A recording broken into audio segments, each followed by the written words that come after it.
It's the most tremendous new musical experience you can have. And now, it's available for everyone.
Worship all of you.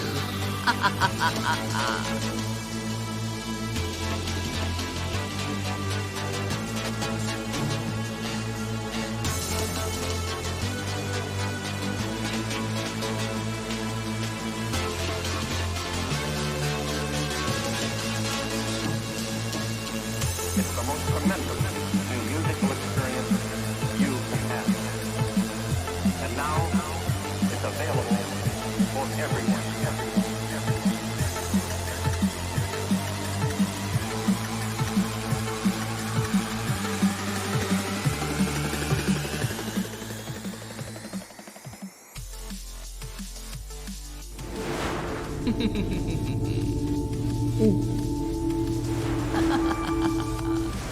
Well, hello. Okay, don't! I've been gone for 5 days. And the very first thing you say to me is quack. Your loyalty. The respect around here. I swear to God. I swear to God. Temple, darling. Russia, thank you so much for the raid. Come worship me. I appreciate it. Can we get a shout out, please? I am back. More I am back. Your loyalty, please. It has been a wild 5 days. Thank you so much for the raid. I really hope you had a wonderful stream. And thank you so much for trusting me with your community. What the All heck? of you. Crimson Fucker, thank you so much for the 5 gifted subs. And Hill, thank you so much for the 500 bits. Jeremy for the 100 bits. I gotta go through. I gotta thank a lot of people. You guys, stop it! For me. Nim, thank you so much for the Thank you, resub. Taco for the resub. For me. Look at my butthole. God damn it, you guys. More Hill, thank you so much for the 5 gifted subs. Please. Nate for the resub. Mike for the resub.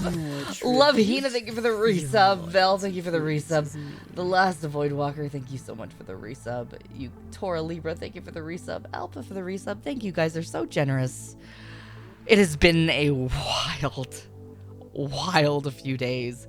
And boy, More tribute. do I have stories to tell you guys. Hammer, thank you so much for the resub. More tribute. Christopher, thank you so much for the 100 biddies. I appreciate it. Tribute. Ugh. For me? Why, thank you, darling. Gaia, thank you so much for the More resub as well. Oh, you guys! Loyalty pleases me. Thank you so much for your generosity! Oh, I missed you all so very much. It has been a wild few days. We're gonna have sexy story time today because there's a lot of shit Such a gift. that went down at AVN that Oh, darling, please. you think about. Don't just stand there. Oh my god! Worship me. Detective Nathan Grimm, thank you so much for the ring. Yes. Worship Thank you me. so much. All of you. Can we get a shout out, please? I hope you had a wonderful stream. We were about to dive into. Take a look at my enormous penis. Well, technically, we're about to dive into an enormous penis. Boy, oh boy. There was some stuff that I saw. There was some stuff that I saw in Vegas that was absolutely fucking crazy. Yo, like. More tribute. Your loyalty pleases me. Hey!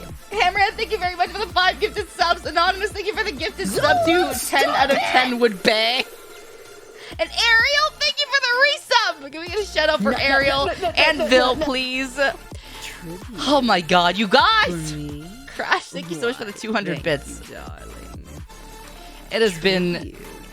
it has been a Thank you, fun time to go to Vegas. And Such a gift. we'll start at the beginning. We'll start at the beginning. Snake Eating Mouse, thank you for the gifted sub. I appreciate it. We'll start at the beginning. So, Such a gift. Anonymous, thank you for the gifted sub to Mike. I'm not saying that. I'm not because that will be turned into a sound alert. More tribute. Bronze Bone, thank you so much for the resub.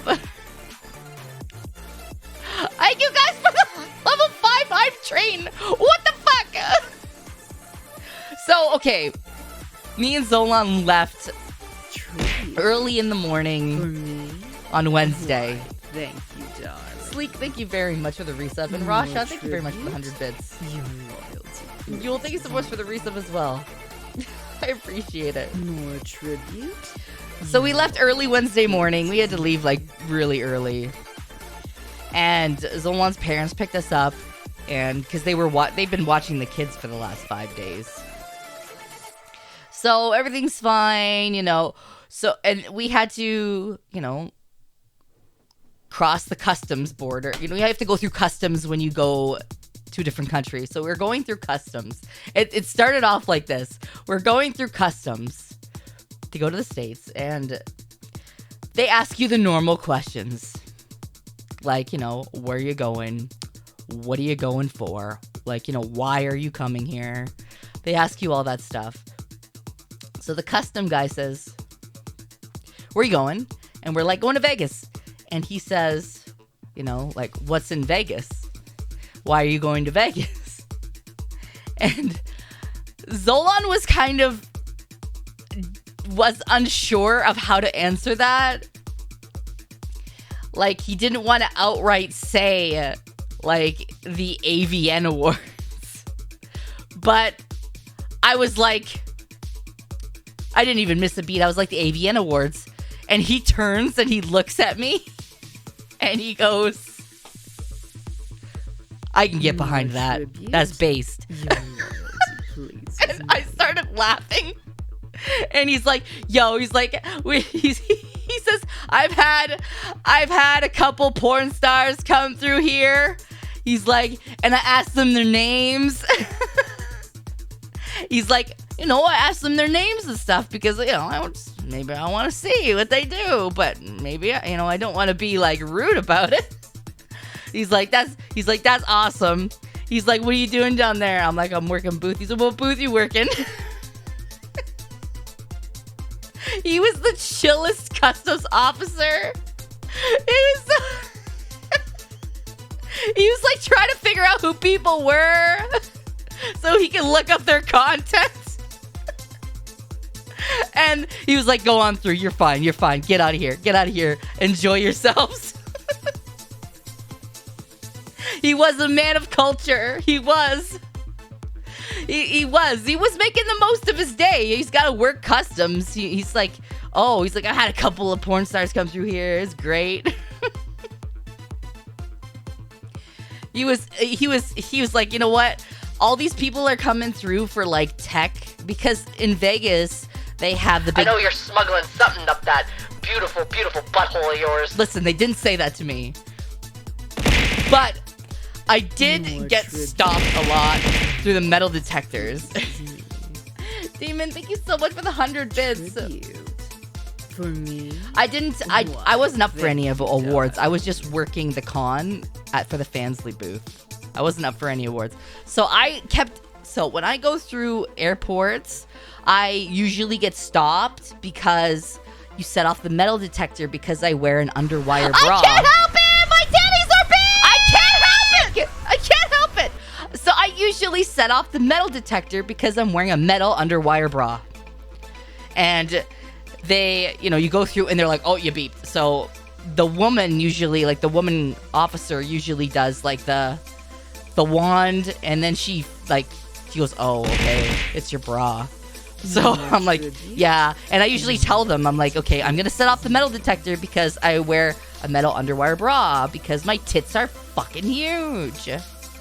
It's like the metal detector wands that they kind of just, they wave over you.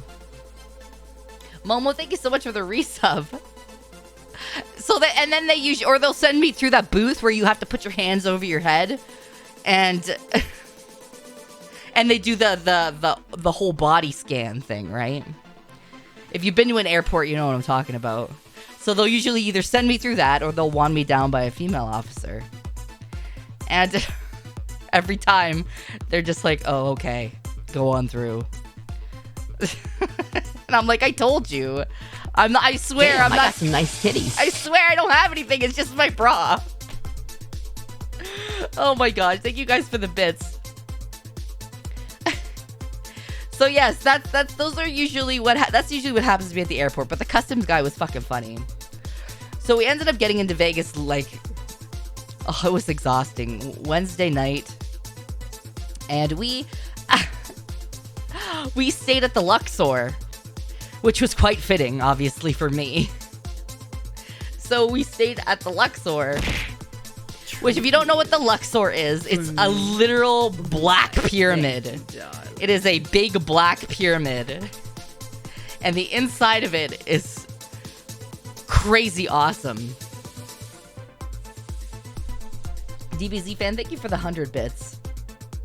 It's a pretty awesome hotel. Like, from the inside of it, it's like a maze too. It's got the sky beam, it does.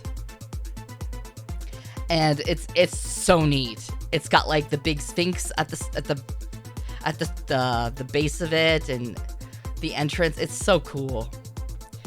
So we stayed at the Luxor, and we got in pretty late. We checked in, we got to our room, and then I cleaned myself up a little bit because we had to rush over to Resorts World to get my badge. And I didn't want to wait in line the next day because I had to be at the booth the next day. Artist Not Found, thank you so much for the gifted subs. And Time Blazer, thank you for the 100 bits. We didn't have dinner at Caesar's Palace though. I'll tell you where we did have dinner. We had dinner at two really cool places. Please. Yeah, gift. Luxor was pretty cool. So we rushed over to Resorts World. Oh, darling, please. And it was a bit of a rush because we were trying to find the registration booth closed at 8. We got into our Uber at 7:30. So we get there, we get to the Hilton, we're rushing around trying to get into the entrance of AVN. And luckily there's nobody in line at registration. So We got through registration, got my badge. Zolan got his badge. Don't mind me doing your stuff. Just remember, I need to switch something over for you. Oh, okay, never mind. Anyways, All good. yeah. We're talking about how we got our badges, how we rushed over to get our badges. And then it like closed right after we got our badges. And we're like, whew, okay. We didn't have time to really like look around or anything like that. And we were tired because we had gotten up at like 6 o'clock in the morning. So we're like, oh, we should really find something to eat. So we ended up getting supper and then just going back to the hotel room and just like resting because it was such a long day. It was a really, really long day. And then the next day I had to do my signings, so we go back to AVN. And guys, AVN is like the only con that you can get away with wearing next to nothing at. The only thing you have to cover, yeah. the only thing you have to cover are your nipples and your genitals. The only thing you have to cover is your nipples and genitals. It's the only thing. People were wearing like lingerie. They literally just had pasties on. Like, it was wild. People running around in like just thongs. Look at my butt. Do you have to change inside before you went inside the building? See, okay, for me, I can't help it! My titties are big! They are big, okay. They are. Thank you for the bits. So, I was wearing a red teddy. Like, I had a teddy on, but like, I also put black jeans and I had my Fansly sweater on. So I could actually walk through the hotel and like other places without being like next to nude, right? Out of respect for other people, because there's some people that may not want to have seen it. But other people, they were just walking around everywhere like that. And you know, more power to them. I have a Fansly sweater. They sell merch. Mad Dog, thank you so much for the resub. So I had my red teddy on, and you know, I had my hair done, and I did my makeup done, and I wore flats because I wasn't gonna wear my big ass high heels walking to the event if I didn't have to. So I brought my big ass high heels to the booth and just wore flats walking around everywhere else. So I had my sexy red lingerie on at the booth in high heels. And honest to God, I didn't feel embarrassed by it because it's like, yeah, this is the first time you're wearing lingerie like in front of like a mass crowd of people, right? Like, I was just like, whatever. And everybody else is here like next to naked anyways. I didn't give a fuck. And the nice thing about AVN too was everybody's got different body types. And you saw every body type there. Like people, you know, who were really tiny, people who were bigger, people who were short, people, you know, femboys, like twinks, like everybody like was there and they were wearing sexy stuff. So like there was something for everybody. And that was really awesome to see that. And I really, really enjoyed that. And like, you know, it was a very, very sex positive environment. And that's what made it really kind of cool to see. And everybody that I talked to, or that talked to me, was really respectful too. Like, they were asking for consent. And they make you sign a waiver, like, before you go into the convention, too, that basically says you're not going to stalk people, you're not going to touch people, you're not going to do all the weird creeper shit. So you have to sign it, and they say if you do any of these things, 1, you'll be kicked out of the con, and 2, like, you're gonna have charges pressed on you. Like, it's no joke. Like, they give you the whole, like, this is the law, and this is what's going to happen to you if you decide to be fucking weird or creepy or do anything like that you're not supposed to do. So they make you sign that. They make everybody sign that before they go into the convention. Which was really nice to see. And everybody, like I said, everybody that I talked to, they were very, very respectful to me. They always asked, like, can I touch you? Be Can I put my do arm crime. around you? Can I take a picture with you?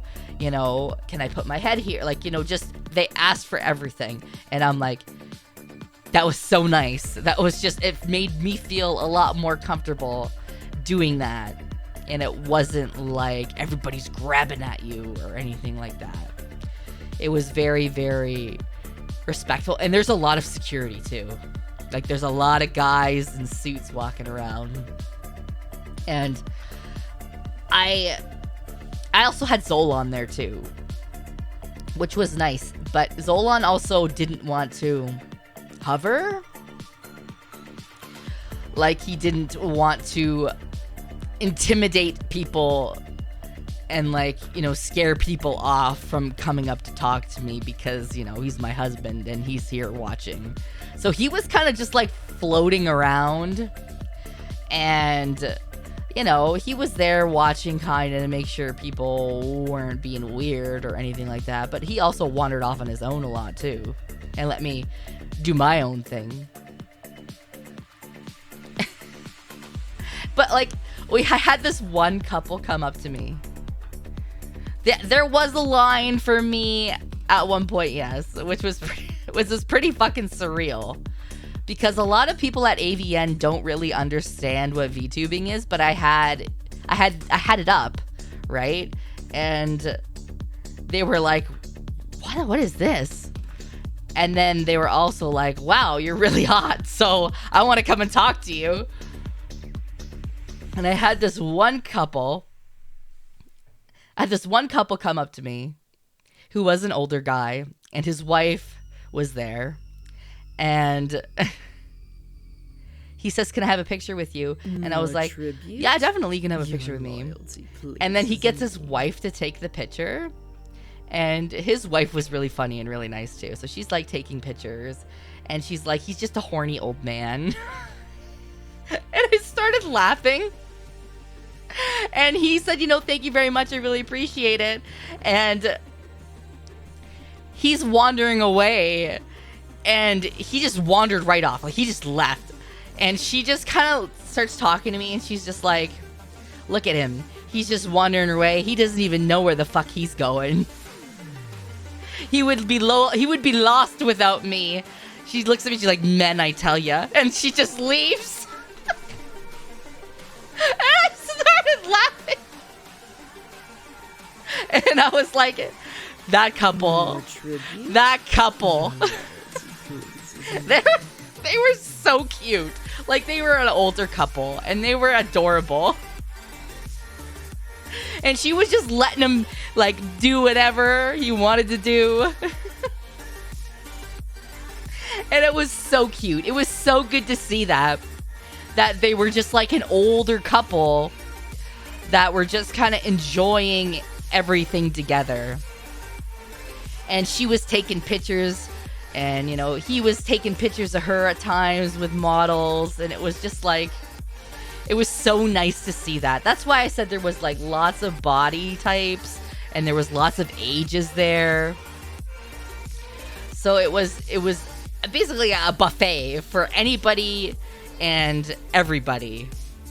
So it was very, very cute.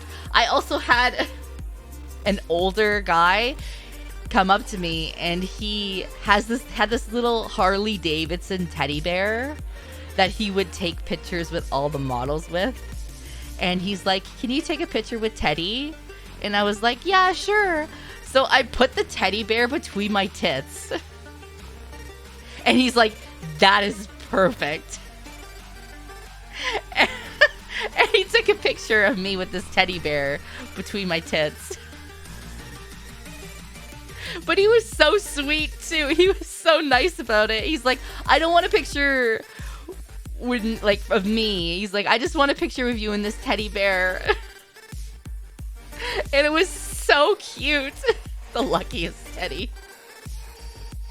We're all jealous of the teddy bear. Listen, this teddy bear was so tiny, but it was like had a little leather jacket on and a bandana. It was the cutest little teddy bear. Your loyalty. Thank you for the resub, and Anna, thank you very much for the resub too. Hang on, there was somebody else. Hold on. And Warbird, thank you so much for the resub. I appreciate it, you guys. So that was really, really funny. And then there was one guy that he walked up to me and he was very shy. Hey, Shatterer! Can we get a shout out for Shatterer? So this guy and his friend walk up to my booth. And, you know, I'm leaning over the booth in my lingerie. And he's so shy.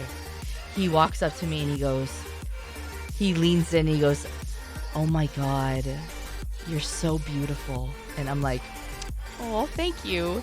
And he has this like sheepish look on his face. He's like super shy. And he goes, I was doing fan signings and meet and greets at the Fansly booth because Fansly asked me to come and do signings at their booth.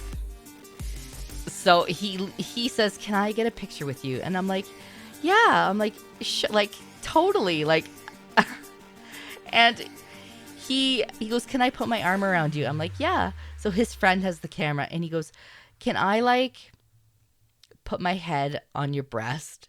And I'm like, yes. This guy was he was a small guy. He was short.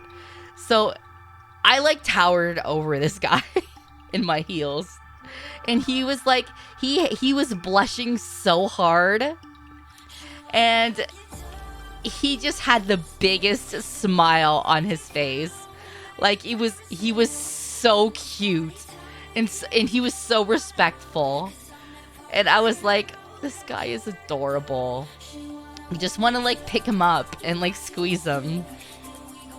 And then he was like, thank you so much. I just think you're so gorgeous. I can't stop staring at you. I love you so much. I'm like, you're so sweet. Like, he was so nice. And he was really nice too. That was one of the moments where I was just like, oh my God, he's so cute. I just want to squeeze him. And then he kind of just like shyly. He was so cute. He was so tiny. I just loved him. I loved him. There was a lot of great people that I got to meet too. And I'm super, super thankful for the experience.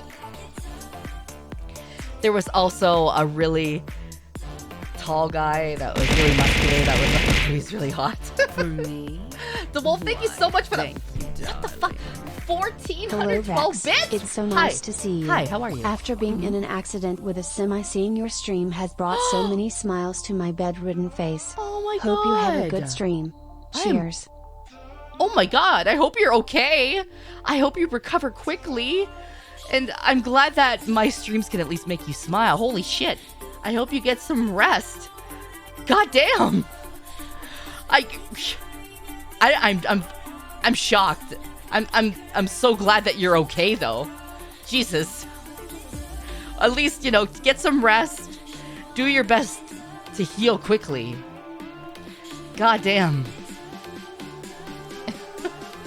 What's the ratio for men to women who came to speak to you? And mostly it was men. Mostly it was men. Some really sexy men too. Hey, Roy! How are you? Can we get a shout out for Roy, please, if it hasn't happened already? I hope you're doing well, Roy. Here's the other thing, though. Like, a lot of people at AVN, they'll just straight up ask you to have sex, bro. More tribute. Johnny D, thank you for the resub. They'll, like, ask you straight up, like, do you want to do a scene together? Like, this weekend. They just straight up ask you. They're like, hey, I've seen this, I think you're sexy. Do you want to shoot a scene together this weekend? And you're just like,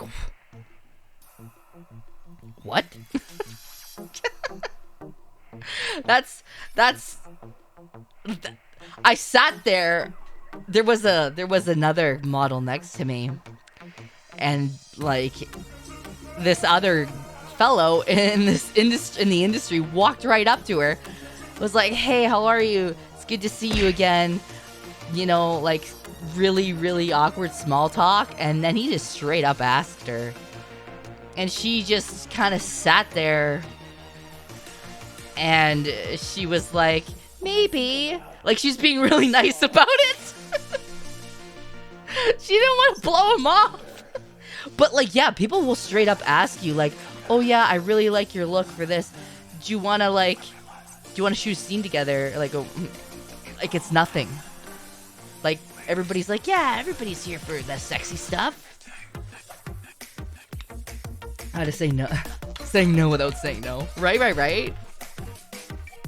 Like that shit was fucking wild to me. Like, there was a lot of wild stuff, though. Kono, come to mommy, you bad, bad boy. I miss you so much, my darling. But yeah, like, there's a lot of crazy stuff. Okay, so there was this one girl at a booth that she just like bent over and she like spread her butthole like wide open. Like she just bent over and she just spread her butthole out of nowhere. Look at my butthole. What? That's pretty much what happened. Like, yo, she just went like, she just spread her butthole. Like, Such a gift. Gang, thank you so much for the gifted sub. Like, she just decided, like, she was standing there, and then the next minute, bent right over, spread her butthole. And we were like, what the fuck is happening?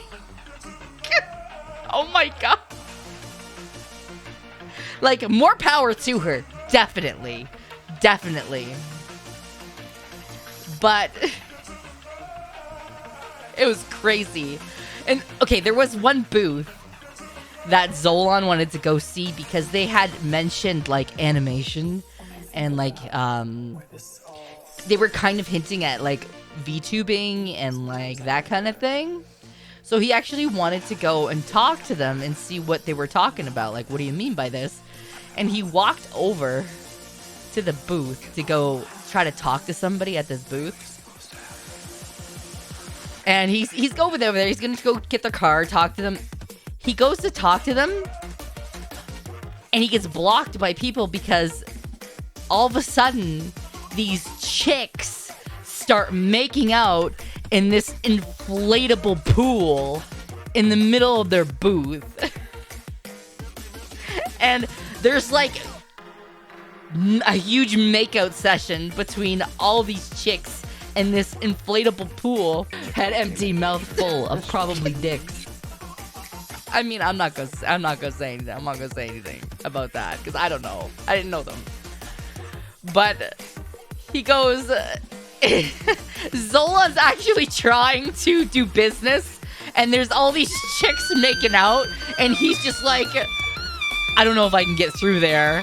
So he turns around and he comes back and he's like, I can't go over there. And I'm like, why not? He's like, because there's all these fucking chicks making out in this inflatable pool and I can't even get to the fucking booth. I started laughing.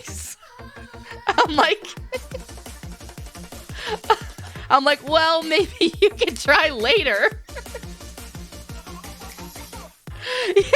He's just, Zolan's so desensitized to this. He's just like, I'm trying to actually do work. Come on. If I want to see two chicks make out, I'll see that at the strip club later with Vex. Like, Jesus. He's just like, I'm in business mode. I'm trying to get shit done here. I'm trying to be a manager. And all these chicks just keep making out in this inflatable pool. Oh. You actually, we had the Brazzers booth behind us too. So like there was all the models from like from there, and you couldn't get down the aisle because there was a huge lineup to meet all these models.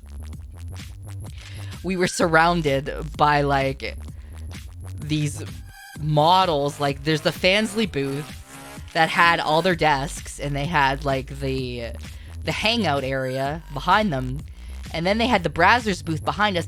Then they had like Evil Angel, like all of their stuff beside us too. So it was crazy.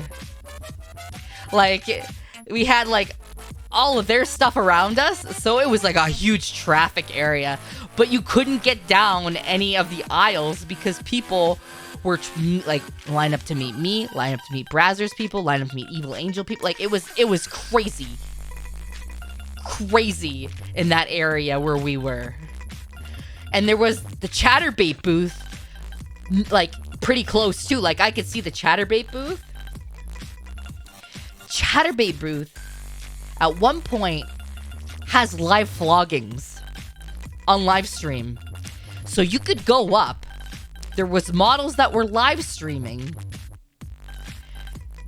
and you could get flogged by them. You could go up there and get spanked and flogged on Chatterbait. There's the Come to Mommy redeem. Okay. And okay, I'm gonna wait to do all those if you want to refund them, because I'm in the middle of story time. It was wild, Sylvie. Can we get a shout out for Sylvie? There was live vloggings on the CB portion. Like this one model was just getting people up on stream and just like smacking their ass as hard as she could go. It was wild. There was like grandma streaming on Chatterbait. There was like people like in their 80s streaming on Chatterbait. Like I said, there was something for like everybody there. Like they're all like 18 and up, like all ages. Like there was, your young girls, there was middle-aged women, there was grandmas, there was everybody. There was all types of guys. Like Sylvia, I was telling everybody earlier, like there was every single body type you could imagine there in skimpy clothing. Like it was wonderful. It was like a buffet for everybody. Like it didn't matter, like if you liked a certain body type, yeah, there was somebody there wearing next to nothing in that body type. Some people like grandmas, and that's like, don't kink shame, guys. Don't kink shame. It was a lewd wonderland. That's a great way to put it, Sylvie. That's what it was. It was literally that. So like it was very, very sex positive. They had a lot of booths that sold a lot of toys too, and a lot of the booths were very like they had like gender fluid booths. Like they had toys for everybody, which was really awesome to see too. Like pretty awesome. I took a picture of the gender fluid sex toy booth, because I think you can buy sex toys from them, and I sent it to Mim, and I'm like, hey Mim, look at these people. And they had a lot of cool stuff. There was a whole section for like sex toys and buy and purchasing things. So that was one section of the con. And then they had like the models and the meet and greets in another area. And then they had other booths and stuff like that. So we were, okay, I was like, at one point I was like maybe a fucking foot away from Amaranth. Like that's how, there was so many people there.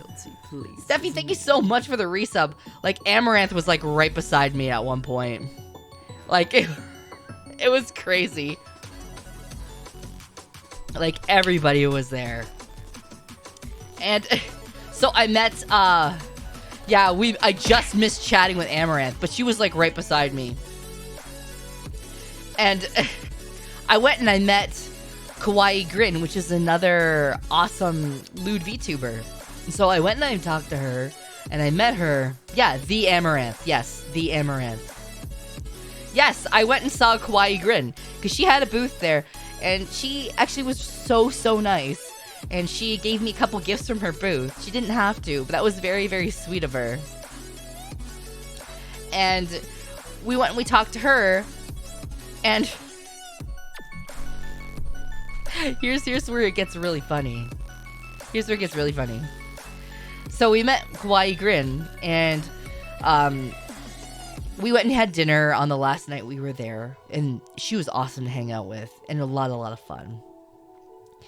And if we had stuck around just a little bit longer, there was another model that was working another booth that had come over to Kawaii Grin, and she said that, hey, do you want to come to this penthouse party full of models and stuff? And Kawaii Grin said, yeah. Me and Zolan actually had plans. So one of the reasons why we didn't go, because we were going to the strip club. So Kawaii Grin goes to the penthouse party. She's telling me afterwards. She's like, dude, it was fucking wild. And I'm like, what do you mean? Okay, it's a penthouse party, so yeah, it probably is wild, but like, how wild was it? She tells me this porn star chick got like 2-inch nails, walking around the penthouse offering people bumps of coke out of her 2-inch fucking nails. Obviously Kawaii Grin's like, no, right? I'm not doing that. So every time this chick would offer people bumps of coke out of her fucking nail and the people said no, she would snort it. And by the end of the night, Kawaii tells me this chick is so gone. Like, she's done. Like, so me and Zolan were apparently very close to be invited to a penthouse crack party. And we didn't even know it. We didn't go, obviously, but she's telling me about this afterwards. So, listen, that was fucking crazy. That was crazy that Kawaii told me that. Like, out of her nails.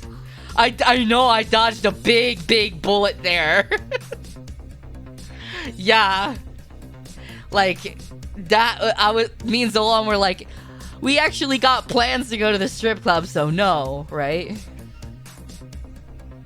That's crazy. Yeah. We could have gotten invited to the white party too, which was like the big AVN Awards party where you have to wear all white.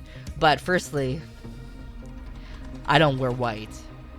I didn't even wear white on my wedding. I wore like champagne, beige. White just doesn't look nice on me. So we could have gone to the white party, which is like Fansly could have got us into that party, which is all with the big porn stars and stuff like that. But I'm like, why would I want to go to the white party with porn stars and stand around drinking when I can go to the strip club and drink and actually get titties in my face? Decisions.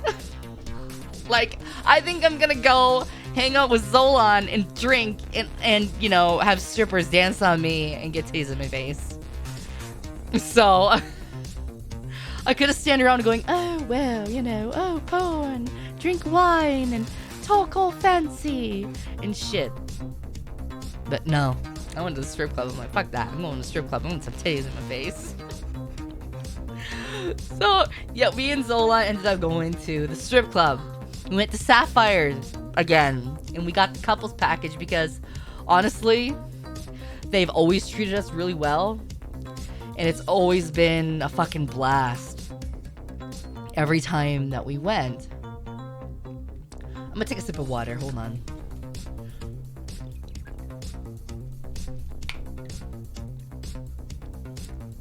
So we usually get the couples package when we go to Sapphire.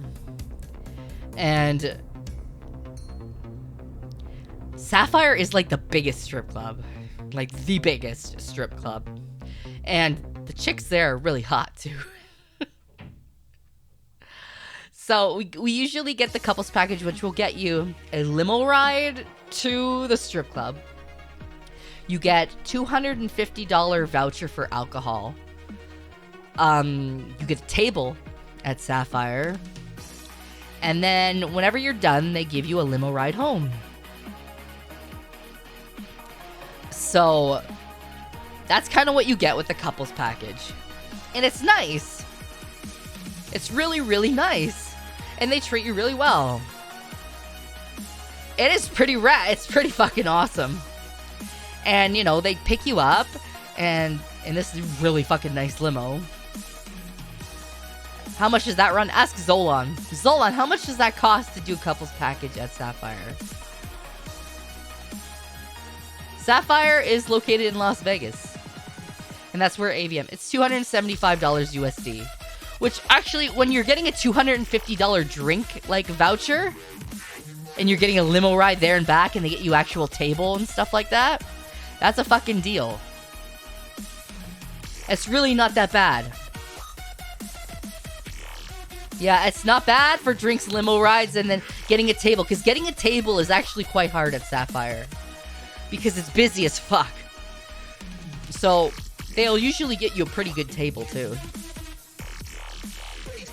Yeah, it's a fucking deal. Like, if you do it in advance, fucking do it. Ari did a stupid.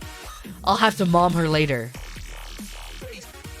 Yeah, Sapphire's is like, it's not on the strip. It's close, but it's not on there. It's behind. If you had a good reputation, people will come. It's true. So we ended up going. You can go on their website because they have their packages listed on their website. So like, yeah, it's right behind Resorts World. You can see it. It's great. We were standing outside of Resorts World waiting for our Uber, and I'm like, man, if only we had more money, we could just walk right across the street and go to Sapphire again. Oh, it was fun though. So we got there, we got to the strip club, and like they're always really, really nice to us. And they found us a really great table right by the pole. And we didn't have any other tables in front of us, so we just like sat there and you could watch chicks dance on the pole. But a lot of oh no, why would Ari do that again? Oh my god. So we're sitting there at this table. Like, we're sitting at the table. I find that some of the strippers are a kind of a little bit uneasy when they see a couple come in, because they're not sure how the wife or the partner, the female presenting partner, is gonna react to having like their husband or their boyfriend or whoever like get a dance. So sometimes they're a little bit weary, right? But if you make yourself look fun and you have your chairs like turned open, and me and Zolan were laughing and smiling the whole time. And after like one or two, would come up to us, then we started to get more, because the other strippers could see, okay, yeah, these people are nice. They're here to have fun. I'm not going to yell at them or anything like that. Like, honestly, I don't give a fuck. If Zolan wants to get a dance by a stripper and like feel up a stripper, like, I'll watch. It's fucking hot, firstly. Or if I go to the bathroom and he wants to get a dance from a stripper and I'm not there, it's fine with me. I don't care. Here's some money. Have fun. But when we go there, me and Zolan we decided that I keep all the money, just because, like, there are girls in there that will try to fleece you. Like, they'll usually come in like a pair, and they'll say one thing, and then when the song's over, they might give you a different price. right? So, and then they'll say something like, "Oh, he touched me inappropriately," and then the male gets kicked out.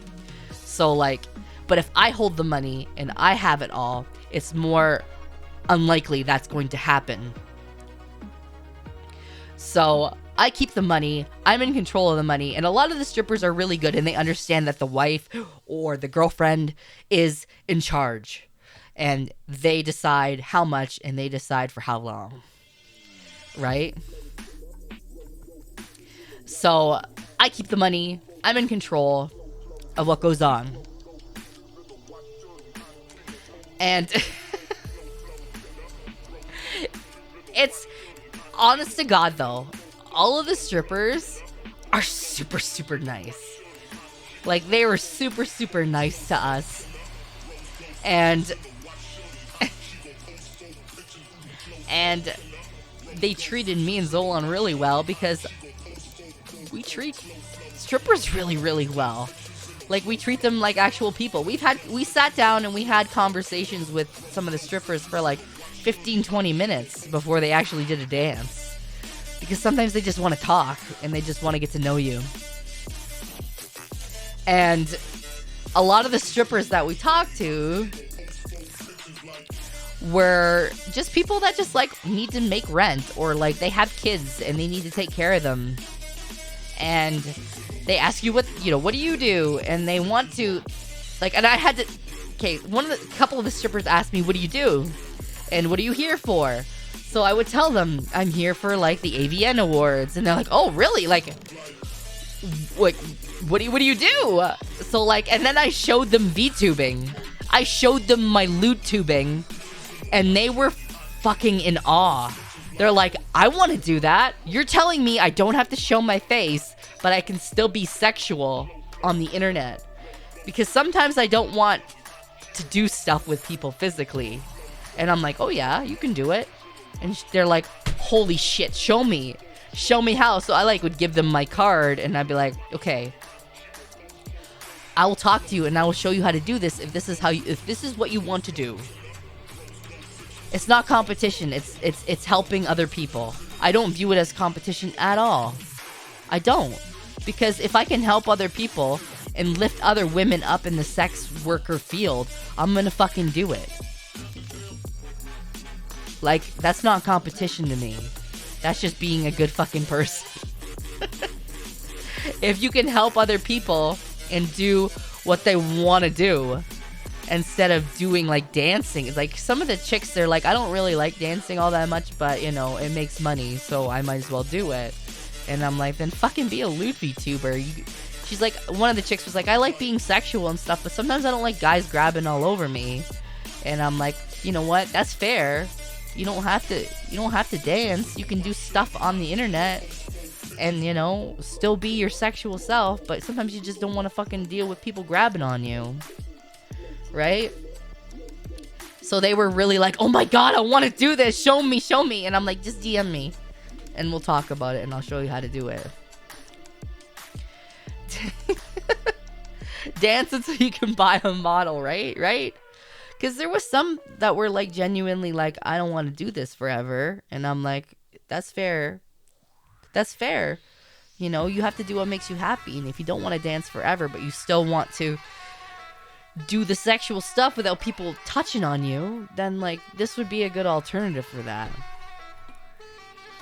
Welcome to my temple, darling. Miss, thank you so much for the raid. There. Can we get a shout out, please? Worship me. I don't even consider that being like, oh, Vex is base, Vex is cool. It's just like, I don't know, being a decent human being, right? Like if somebody says, I want to do this, but I'm not sure how, and I have the answer to that question, like, why would I not tell them the answer to that question? I feel like that's just gatekeeping, right? Like, that's just this asshole thing to do. I have the answer to help you, but I'm not going to tell you? Like, that's shitty. That's fucking shitty. And I'll give you the answer for free. I'm not going to tell you, oh, you got to pay me this amount of money to be, you know, successful or to do this or to do that. Like, no, I'm not gonna do that. I'll help you out. It's fine with me. So, like, there was a lot of strippers that were interested. and doing this kind of stuff. And I was like, here's kind of the basis on how you do it. I didn't tell him about Zolan. Come on. I don't underestimate the level of asshole in the general public so much as I'm acutely aware that there's a lot of assholes out there, but it doesn't hurt to be kind to people. It doesn't hurt. It doesn't cost me anything to be fucking nice to somebody. It really doesn't. If I can help somebody, why not? Why not? So yeah, like the strip club was a lot of fun in that way because Zolan says to me, he's like, I see you're recruiting people for loot tubing. And I'm like, listen, if she wants to do that, then, awesome, good for her. If she wants to. And if these strippers don't ever DM me, that's fine. It's up to them, right? At least I gave them an out or something to think about if they want to do something different. I haven't gotten any DMs from them yet, but you never know, right? I gave them an option, and the option is there, and I will help them if that's what they want. Tribute. Man, thank you so much for the 200 bits! Vexoria Loot Saw Tubing your Company. post about getting stuck in Vancouver. Yeah. Sorry to hear that. Yeah, that it kinda happens sucks. more often than you think. Last time I was in BC, I was stuck for 3 days. Oof. But that's another story, XD. That's rough. Welcome back. Thank you. That was what somebody said too. Zolan recruiting lewd VTubers, lewd VTuber management. Oh, but the strip club was really great. There was times during the strip club that strippers actually stopped dancing on Zolan and said to him, I actually prefer your wife, and then would come back and dance for me, which was super funny. They're like, I'm sorry, but I like your wife better. And Zolan's like, I don't even care. He's like, I don't care. Go, just have fun. And they would say to him, I'm gonna steal your wife. And he's like, go ahead, make it happen. It was so funny. So many of them said to him, I'm gonna steal your wife. She's gonna be my girlfriend. And Zolan's like, go right ahead. Go ahead. This is a great day for me. I get to see two sexy women feeling each other up and being hot. I don't give a fuck.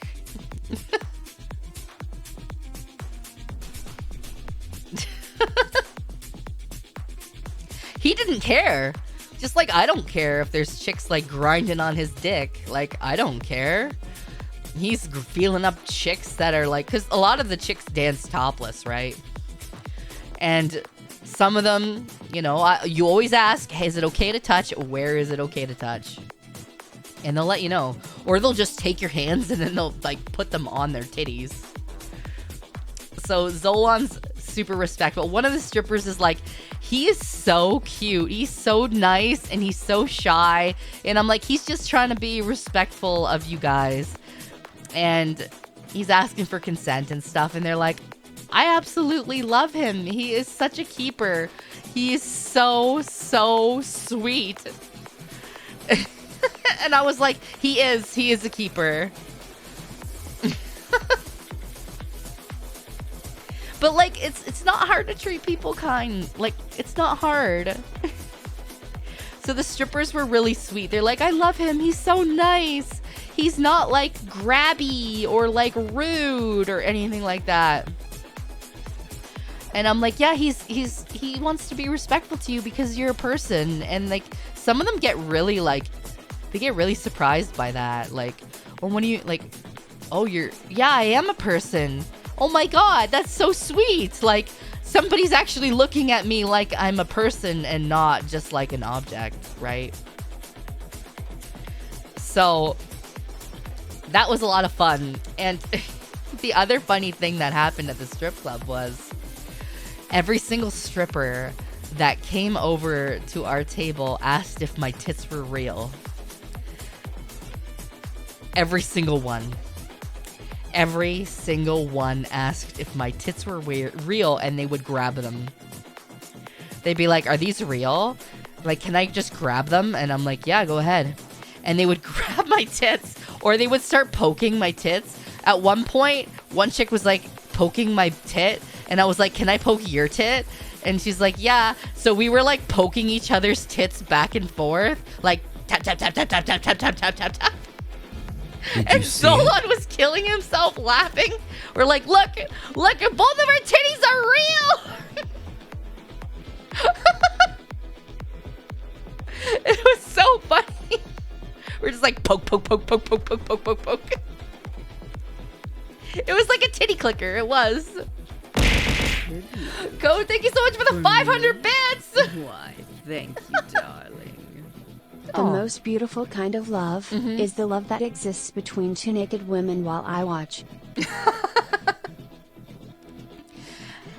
Yeah, that was a lot of fun going to the strip club. Like there were times where like I went to the bathroom a lot because I was drinking a lot of alcohol. I was specifically drinking this one drink that was called wet pussy. And a lot of the strippers would say, what are you drinking? And I'd be like, wet pussy. And they would be like, they would just have that look of like, okay then. Or they would be like, hell yeah, you are. And it was a lot of fun. That's what the drink was called, though. The drink was called wet pussy. So it was a lot of fun. We did end up taking one stripper to like the VIP area, which, you know, the VIP area, you can do more things with the stripper. You don't like have sex in the VIP area because they're not allowed to. They're not allowed to have sex in the back.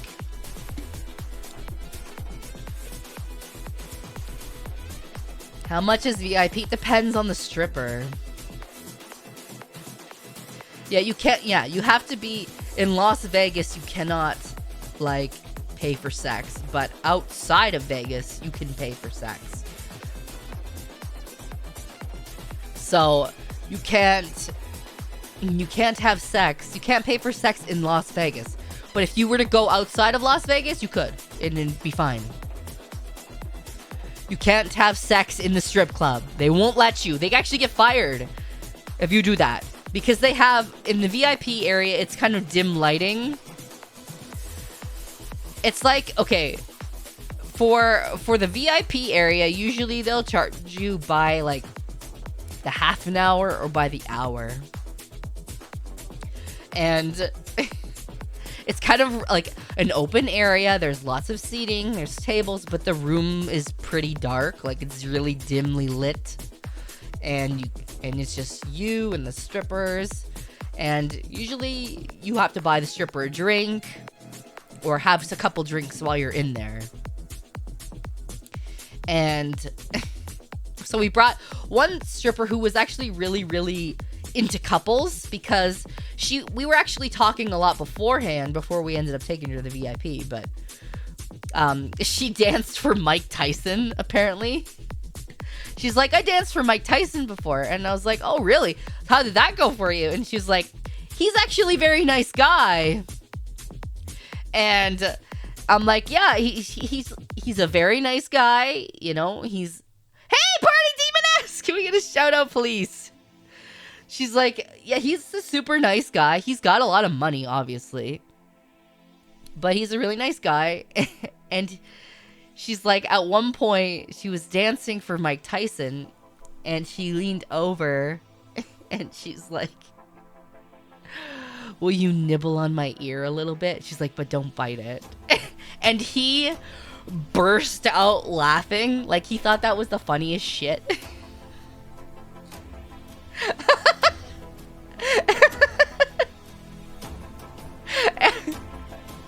He thought it was hilarious. Like, he has a really good sense of humor, apparently. Hold on a second, guys. I'm gonna blow my nose.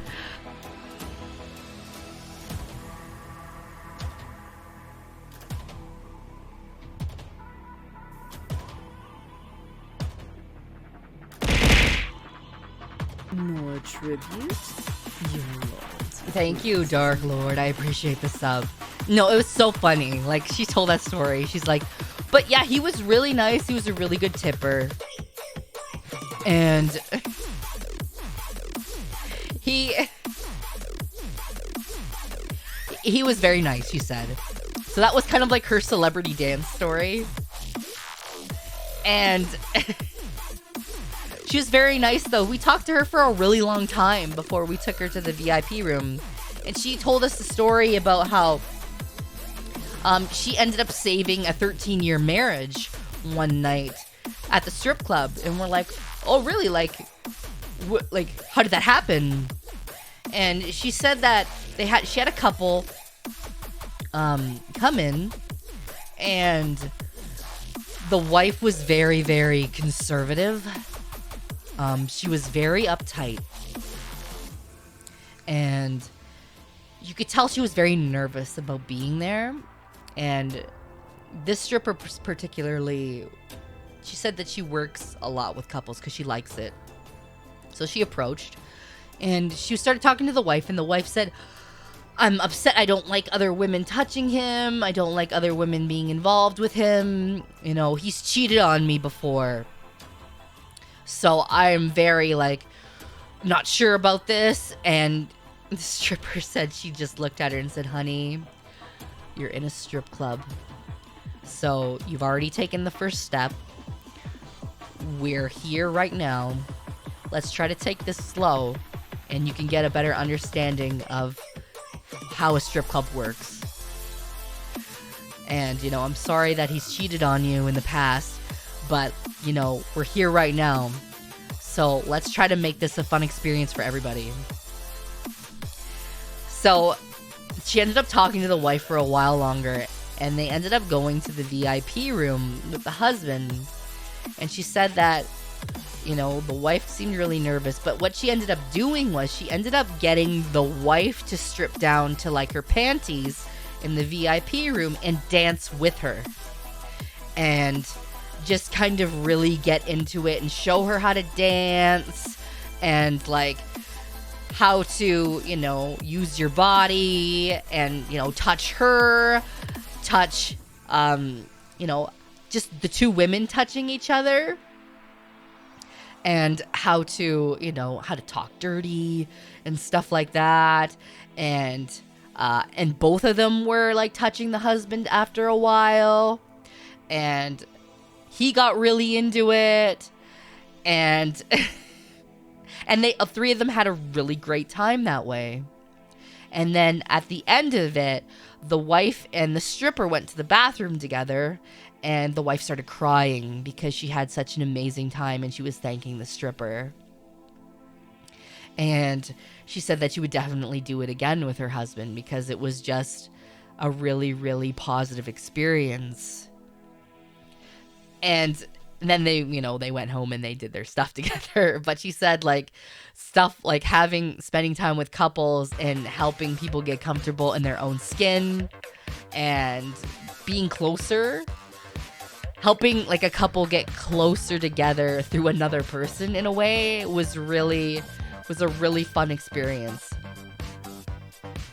So that was a really awesome story that she told us.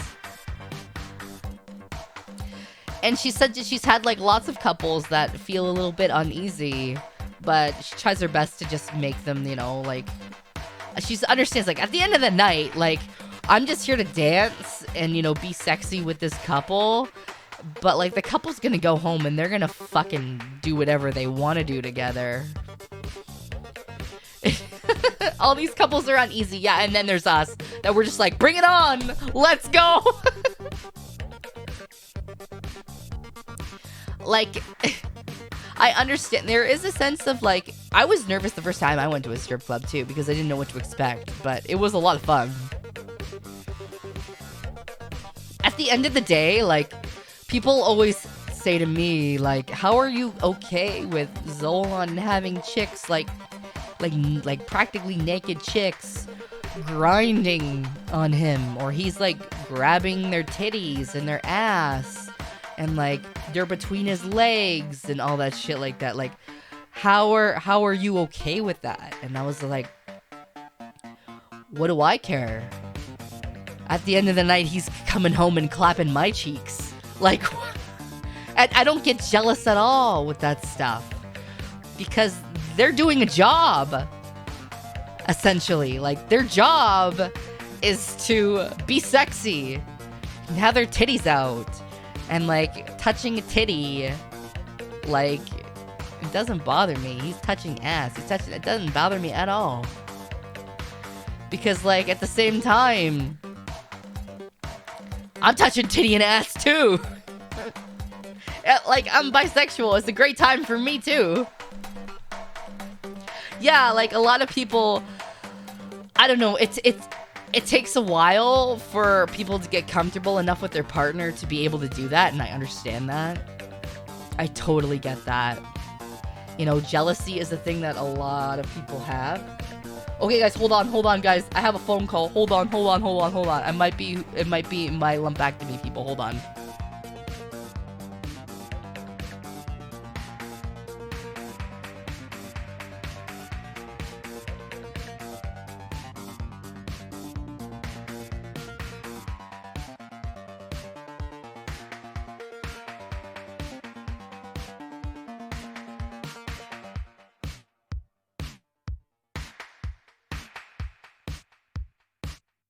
Hold on a second, guys. There's the Amazon driver at my door, and I need to sign for something. So hold on. I'll be right back.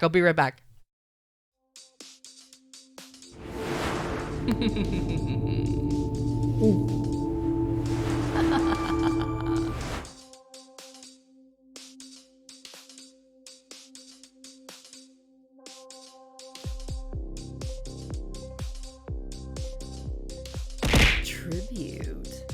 For me? Why, thank you, darling. Don't eat him.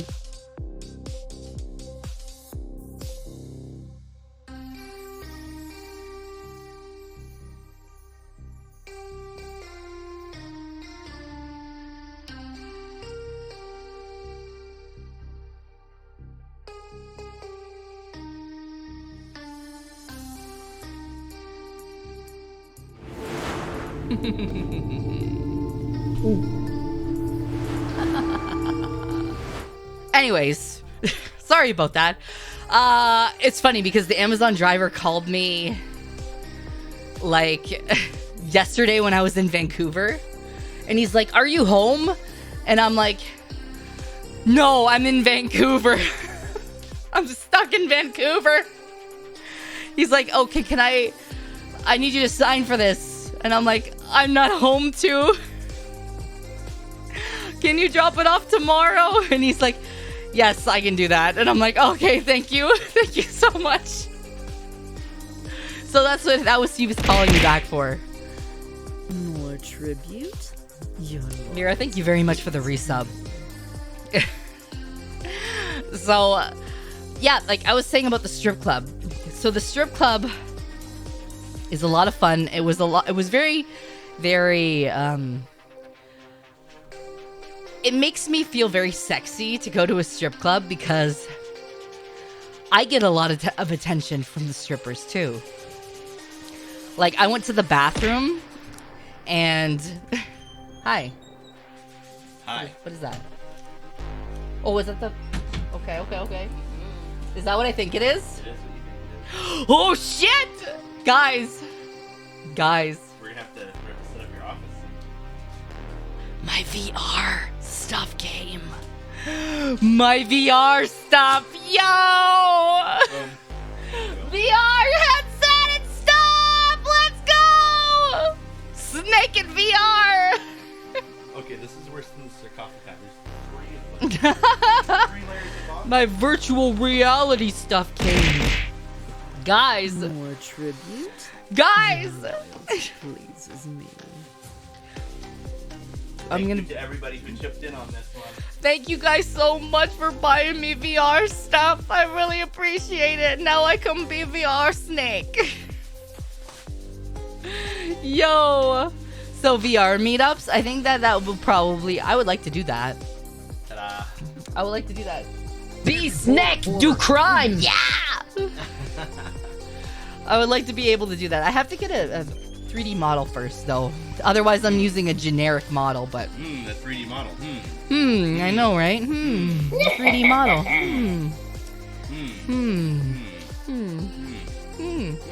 I wonder. Yeah. Anyway.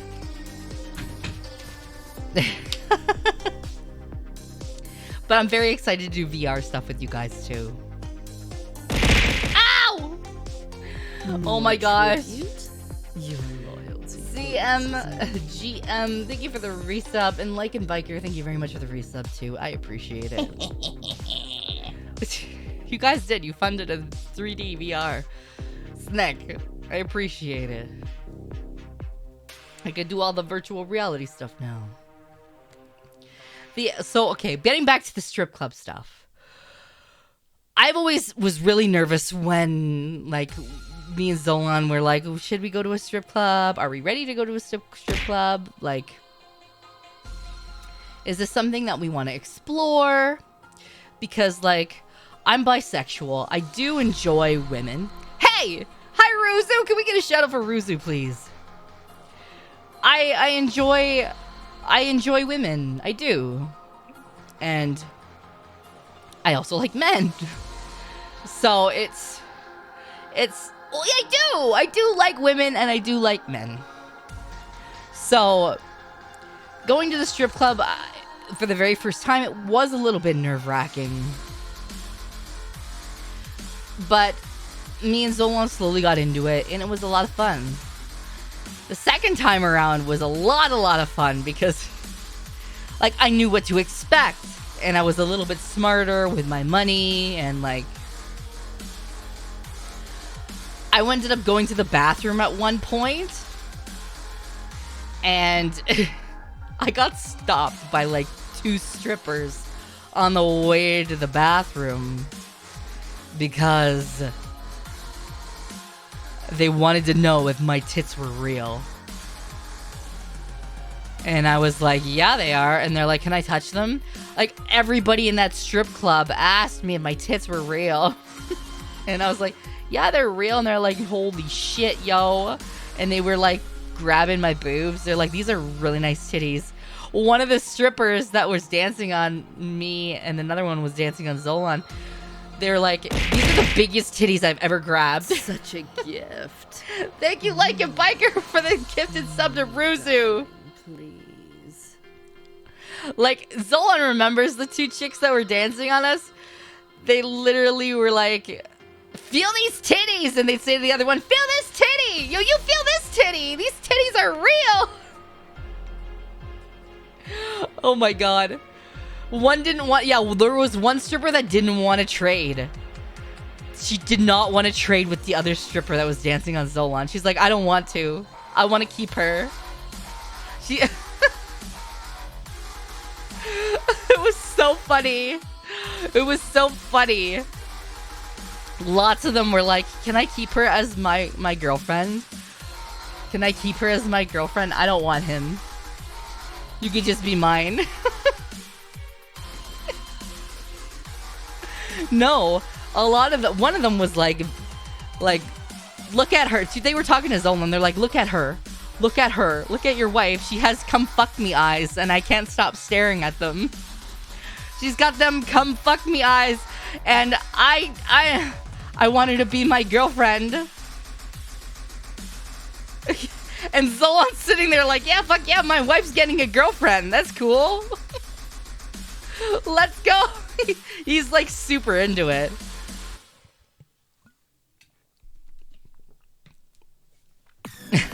It was funny. A lot of the strippers wanted to keep me for their girlfriend. And Zolan was like, I don't care if she has a girlfriend. He's like, I don't have a pussy. I can't give her pussy. I can't give her titties. Vex could have a girlfriend if she wanted to. Hey, Juzo! Can we get a shout out for Juzo, please? No, I got hit on by all the strippers. To the point where they were like, Zolan, I'm sorry, but I'm stealing your wife. She's now my girlfriend. And like I said, that one stripper like literally said, I don't want to dance for him, I just want to dance for you. And I'm like, sorry, bro. Sorry, bro. I'm sorry. I'm sexy. Zolan, and I don't blame you. She's hot. All the strippers were like, Vex is now my wife. Sorry. So we did end up taking one stripper back to the VIP room, and like we ended up talking to her but stuff, and like me and her, like we got pretty, like we were kissing, and like she was sucking on my titties, I was sucking on her titties, and like she and Zolan's just like sitting there enjoying everything. Like he's just sitting there, he's like, this is the best goddamn day. The best goddamn day of my life. Yeah, like it was like me and this really hot stripper were just like going, like touching each other. She was like talk dirty to me. And I was like, she's like, dom me. I'm like, let's go. Okay, here we go. Dommy mommy time. 47 has tipped $6.90 in tribute to our goddess. Ow! Vex, is it possible to learn this power? It is. You know what it is? Kensei, thank you so much for the tip. Do you know what it is? Thank you, darling. It's confidence. Welcome back, Vex. Good to have you Hammerhead, back again. thank you for the 200 bits. Seems you guys had a grand time in Vegas, and congrats on your very successful Fansly booth. Thank you. Good to know all the strippers still want you, Vex. Lol, happy that Thank your you. strip club experience was a fucking blast. So many great stories, Lamau. So many great stories. Oh, it was a really great time with the stripper in the VIP booth. She was telling us like they're not allowed to have sex in the VIP room, and I'm like, well, yeah, you can't have sex in Vegas. You have to go outside of Vegas to have sex if that's what you want. So, and also I find a lot of strippers are more comfortable with chicks doing more things to them because they understand that, you know, hey, you have these parts too.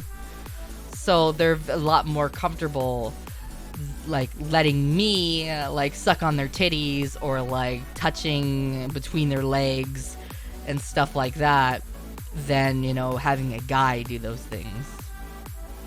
So she was like more than happy to have me do at one point she like was talking to Zola and she's like, she knows what she's doing.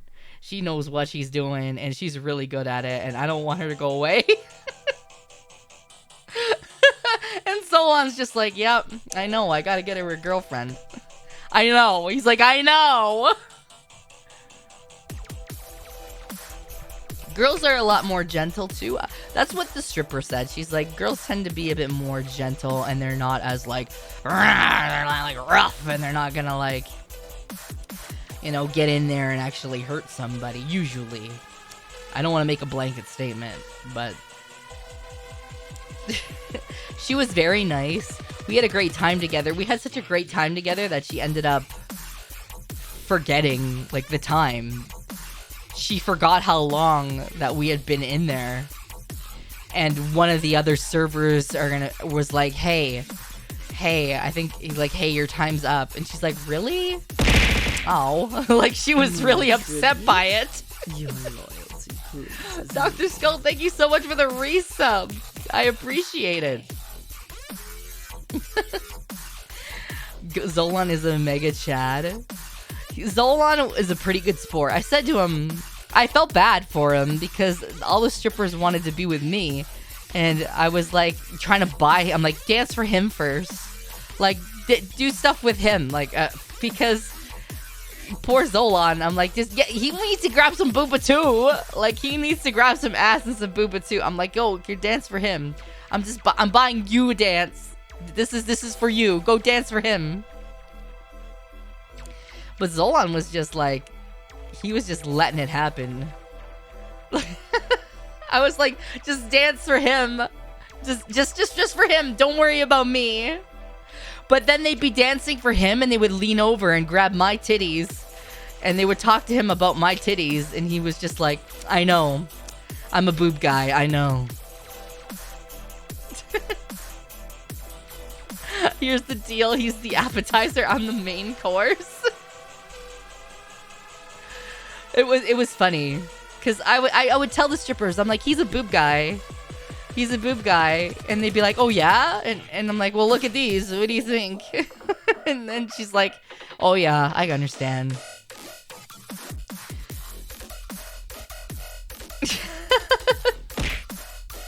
No, but like we had a really good time at the strip club, but we always do. And like me and this chick were like doing everything besides sex, pretty much. And you know, she had a really nice booba, and she wanted me to use the Vexoria voice on her and tell her that she was a good girl. Oh my god, my voice cut out there.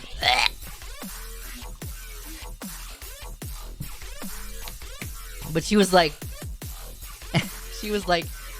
use your voice acting voice. Did you see it?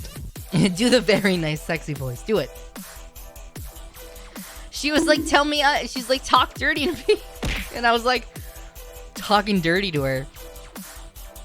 And she was telling me about like how wet her panties were and like, and I asked her, I'm like, okay, I'm like, am I allowed to touch you there? And she's like, she's like, do it like discreetly because I don't know if I'm allowed to, but I want you to, so please do it.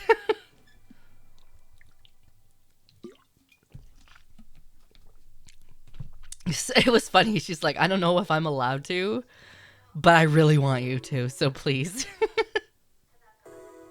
And I was like, okay. I'm like, okay, that's fair.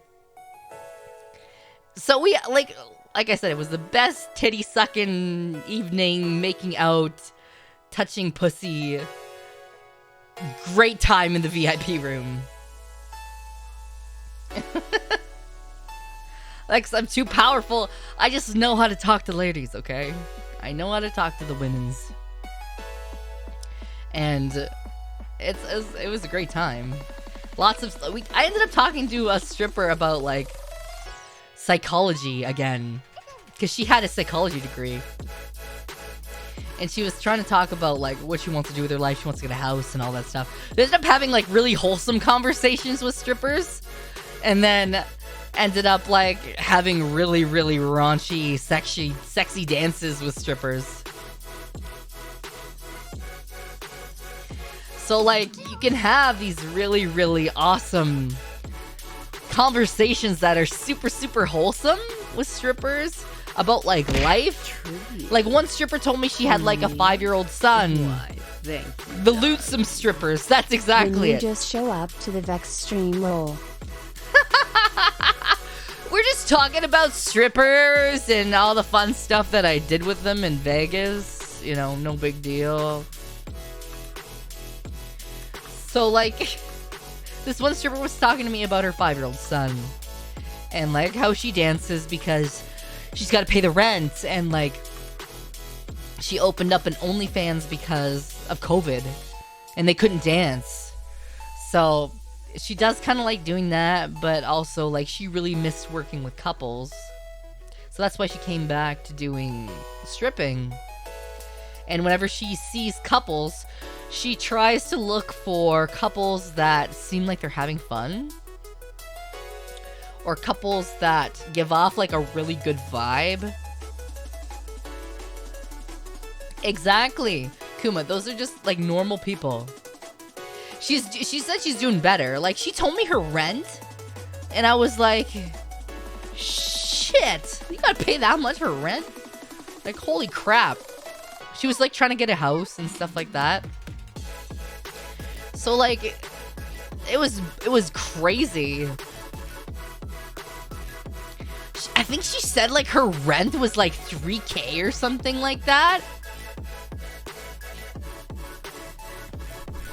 I was like, what the fuck, yo? Like, where are you living? But like, obviously she was living somewhere. I don't even know, bro.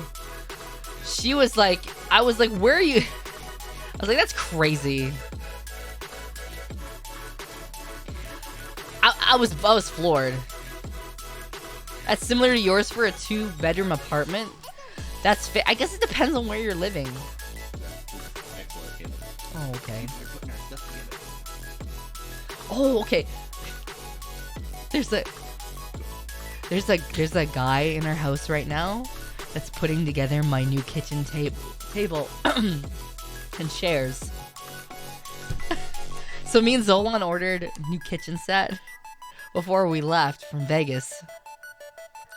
And we had the new kitchen table and chairs, but they weren't put together.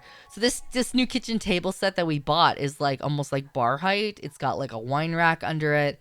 It's got like new chairs and everything. It's really, really sharp.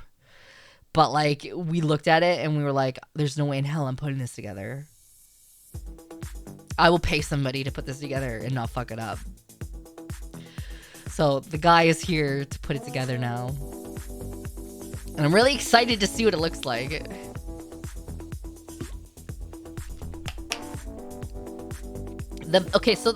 Actually the strippers were telling me about the club, and they said that it's not very lucrative to dance on the pole anymore because very few people will come up and like throw money at you while you're dancing on the pole. You make better money going around asking for lap dances, because lap dances are about $40 a song. So for one song, it's $40. So you make more money going around doing dances than you would dancing on the pole and people throwing ones at you. Dem, thank you very much for the resub. So they obviously have to do the pole at some point, but most of them kind of don't want to. They would rather go around and do dances for people, which is totally fair. So at one point, this chick gave us a dance and we were talking to her and she was very nice. And then she said, I can only do one dance though because I have to go work the pole after. And I was like, okay. And she's like, I really don't like working the pole because you don't make a lot of money on the pole. And then she explained why. And then that's how I know. And she gave us the dance. She was very nice. Very sweet. Goes to work the pole after. And our table was right in front of the pole. Yes, this one. Zola knows what I'm talking about. She goes, so our table was right in front of the pole she was working on. And me and Zolan are watching. And this fucking guy goes up to the stage. And she's dancing. She's looking at us. We're smiling. Having a good time. This guy goes up to the front of the stage. And you know how you can just like throw money on the stage, right? You would think that that would be a normal thing. You know, this guy, he fucking has this weird ass look on his face. Like he's kind of like frowning, like he's like this. He's kind of frowning. And you know, most people would just kind of toss the money. He's kind of like this, and he's just like super, super deliberate with you, like like, you know, like spitting ones out of his hands, like and he was super rigid about it. And Zolan and I could not stop laughing. We're like, this fucking guy, I'm sorry, but you're not cool. You're not as cool as you think that you look right now. I don't know. That's the thing, Zori. I don't know if he was being funny or if he was just like bad at tossing dollar bills and making it rain. Like, Chris Omega, thank you so much for the resub.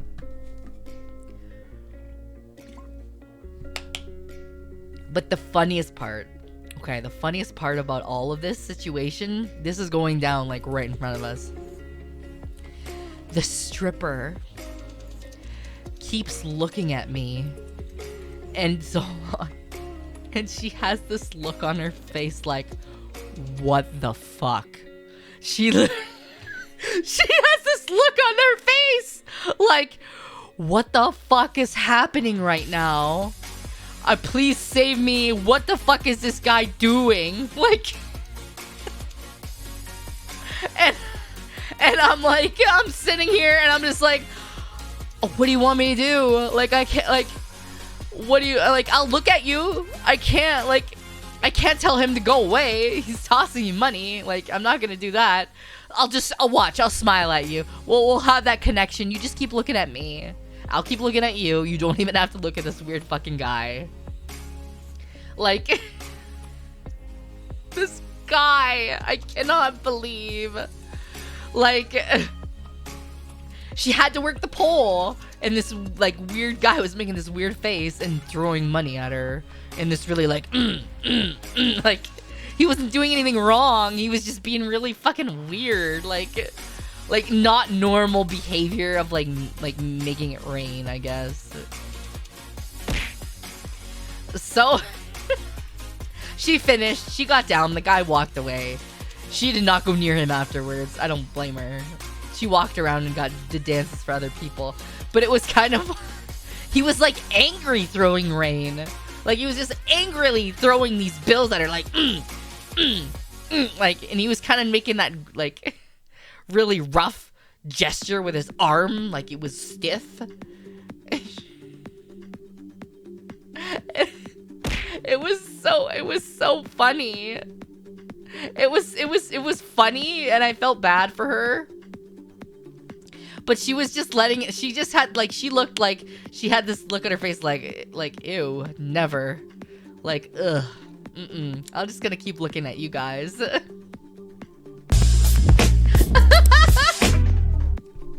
Thank you for the 200 bits.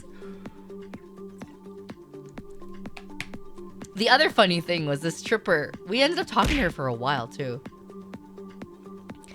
She was, like, telling us a lot about these guys that are, like, really, really, you know, they're not nice guys.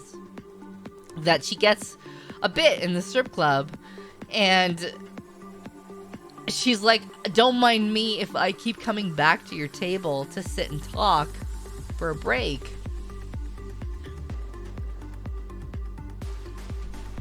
Because sometimes I just don't want to deal with people that are going to be rude or people that are going to be grabby.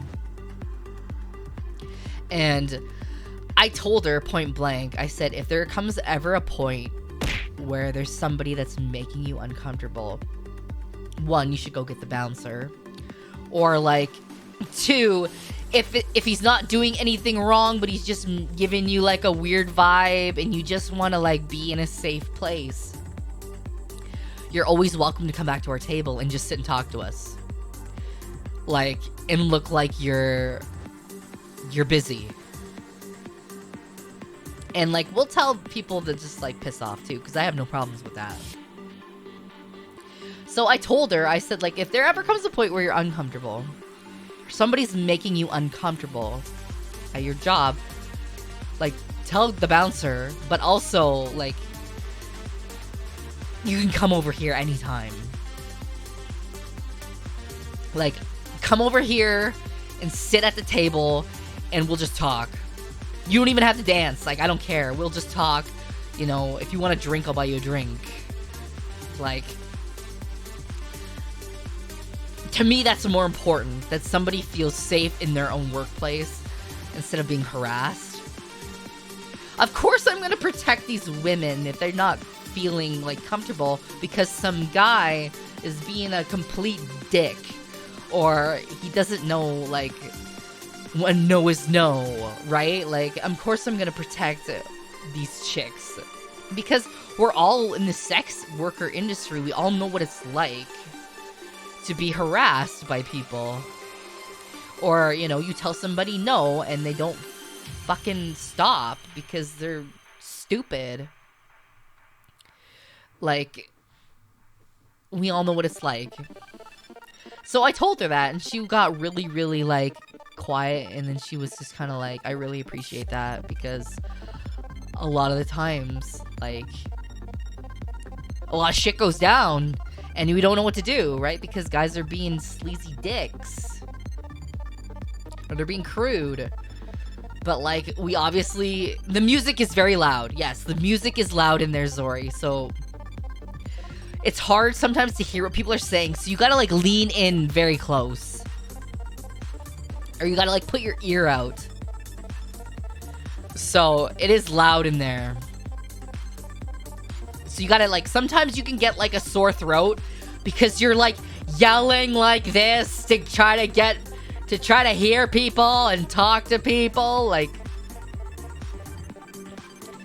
So, like, it's loud, it's a lot of lights, so it can be sometimes very overstimulating for people. And, like, a lot of people sometimes find it, like, it's a lot to take on because you got, like, loud noises. It's dark and there's lights everywhere.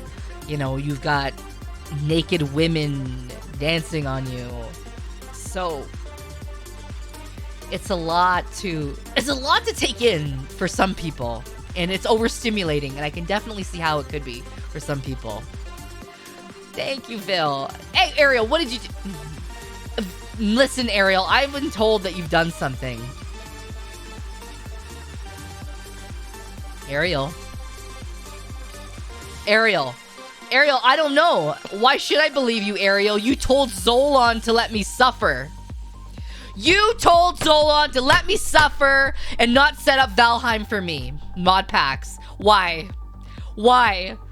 Maybe I should believe chat. Maybe I should, Ariel. You threw me under the bus earlier. Listen, Ariel, I'm listening. Please bless my asshole. I'm listening, Ariel. What? What? Tell me. I took a risk. Ariel, you always take risks and they backfire. Ariel. More tribute. You do these things where you challenge your chat. And you don't learn from it, girl. You don't learn from it. Chat spanks you every time. Every time. You like drama? I love you. Joe, thank you so much for the sub. I appreciate it. Ariel's like, haha. You know, I can just see Ariel. Ariel sitting there like twirling her villain mustache like, nah, I'm going to get chat this time. Nah. And then chat's just like, Ariel, Darling. no. Actually, since we are talking about Ariel, when's the next collab on Valheim Vex? It was such a fun watch, lol. Hammerhead, thank you for the 100 bits. Actually, Zolon is setting up a server with mods and shit. So we'll have to work that out. I love you, Ariel. You did. I don't believe you, Ariel, but I love you too. I don't believe you, but I love you. I'm pretty sure you did something. You bit off more than you could chew again. Okay, guys. Ariel is like me and Zolon's adopted child. Because if we don't tell Ariel to eat or sleep or go to the doctor, Ariel would not be a functioning human being. So we had to adopt Ariel as our child to get her to do these things. So Ariel is like our adopted child now. That's the only way to get her. I know you still haven't gone to the doctor because you're a shitter. That's why. You are a little shitter. And you need to go to the doctor. Go to fucking Dr. Ariel, for Christ's sakes. There comes a time, chat, where you cannot helicopter parent your children. You just have to put the trust in their hands to make the right decisions, such as calling the doctor. And this is what we've had to do with our child, Ariel. We've given Ariel the tools to make the phone call herself, but she refuses. Listen, Sylvie, you want to start a fight with me? I was on a plane for 16 hours yesterday. I will fight today. I'm tired. I will fight. I will fight, sir! Ariel's a bratty blonde. Ari is literally the definition of hee no. Like, you look up, what does hee no mean? And then you find a picture of Ariel. Because that is literally hee brat. Hee brat.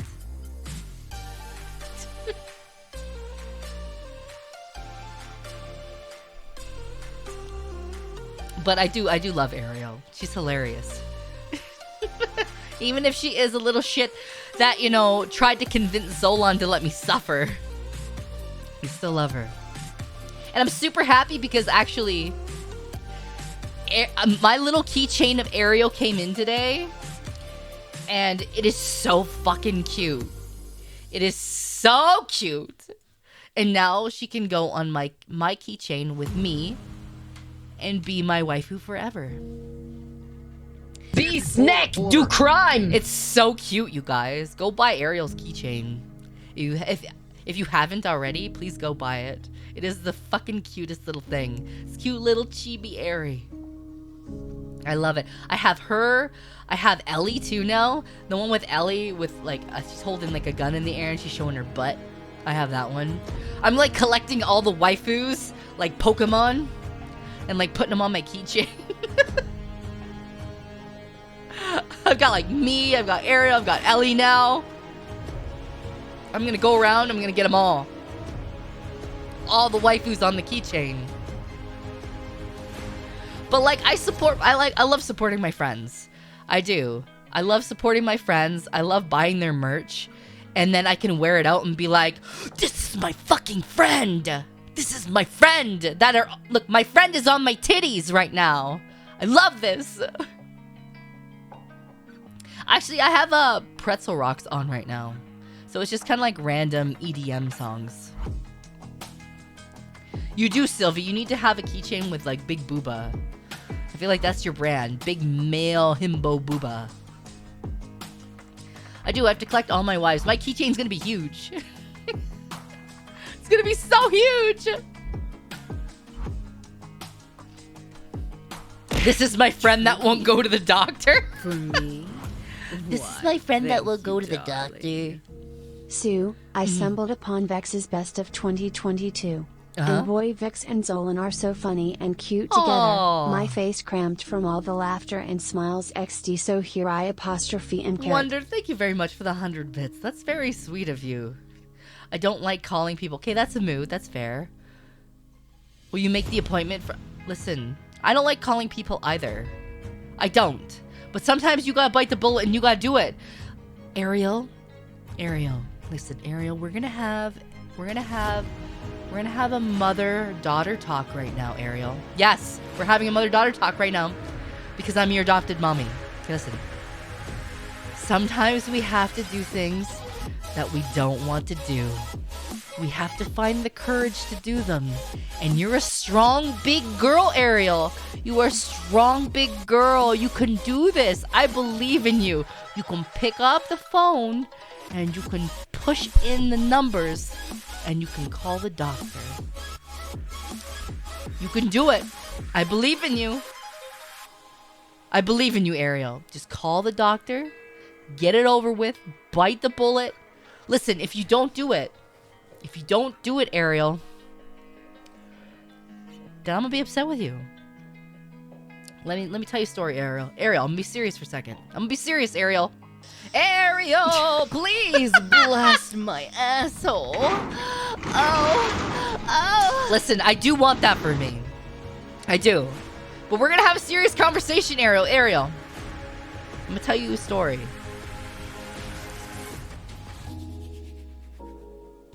I did my own breast exam and I found a lump in my breast. And I was scared to call the doctors. I was very scared to call the doctors because obviously I don't know what it is, right? Very scared to call the doctor. But the alternative to not calling the doctor and letting it go and letting it go and letting it go could be life-threatening. Could be, right? Or something could happen to me and I could just die. So let's weigh that for a second. I like living, right? I like living. If a doctor can handle it, I would rather the doctor handle it than the alternative of my health deteriorates to the point where I'm not here anymore. Right? So that's why it's important to go to the doctor if something is not right. They can help you in ways that can get it and fix it early before it becomes a major problem for you. So that's why I'm telling you to go to the fucking doctor and take care of yourself, because your community and the VTuber community at large love the shit out of you. And we want to see you thrive and succeed and do amazing things in the future. But you can't do that if you're not fucking here. Stop it! So go to the goddamn doctor, you little shit fuck. Thank you for coming to my TED Talk. There.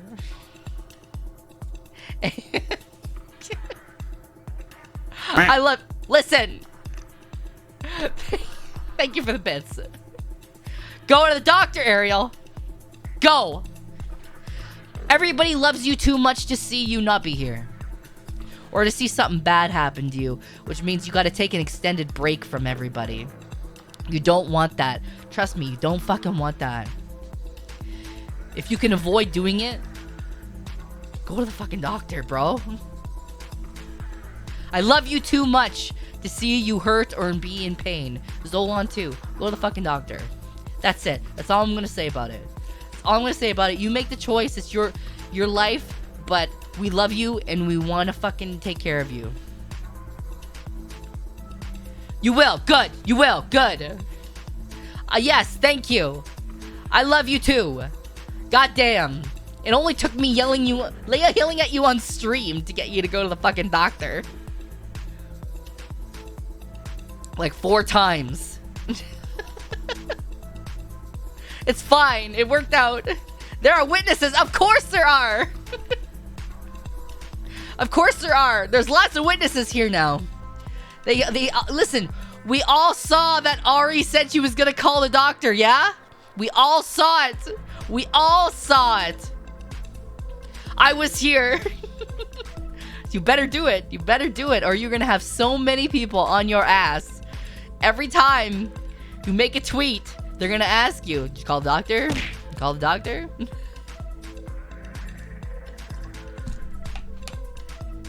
I was here. We just want you to be healthy. At the end of the day, we just want you to be healthy. We want me to be Did you see it? Happy. We want you to, thrive and live your best life, Ariel. That's all it is. That's all it is. But I got another story for you guys to tell you. I gotta tell you guys too. Like, strip club aside, me and Zolan actually had some really, really wonderful, like, dining experiences while we were in Vegas. Like, we ate some really, really fucking good food. Like, we ended up going to Blackout Dining. So, if you don't know what Blackout Dining is, Blackout Dining is a restaurant where you eat in the pitch black darkness. You cannot see what you are eating at all. You cannot see a hand in front of your face. That's how pitch black it is in there. There are no lights. You are not allowed to use your phone. You can't do anything like that. And it was so much fucking fun. Like, so much fun. Me and Zolan absolutely loved it. The waiters and waitresses have night vision goggles on, so they can see everything, and they can bring the food to you, and you see echolocation, and they can't stop me. So they can see everything and what's going on, but you can't. So they make you sign a waiver and everything like that. That's fine.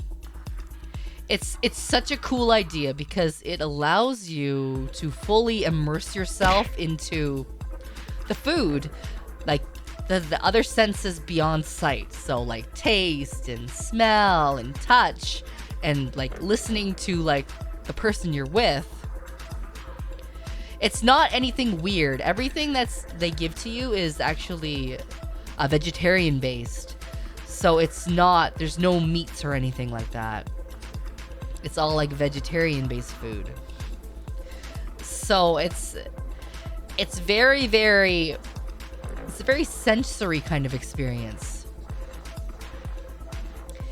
And do folks talk a lot? It's a big enough room that it's a restaurant. It's kind of like average restaurant kind of noise in the room.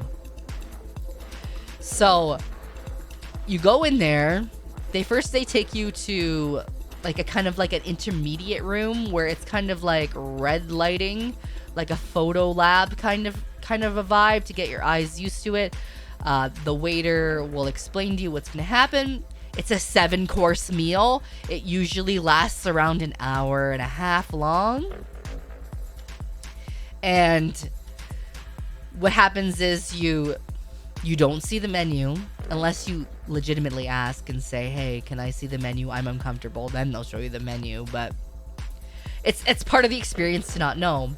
And they ask you point blank if you have any other like allergies or anything like that before you go in there. So if you have food allergies, you let them know. You get 7 courses, but they're like finger food kind of courses or things you can eat with a fork.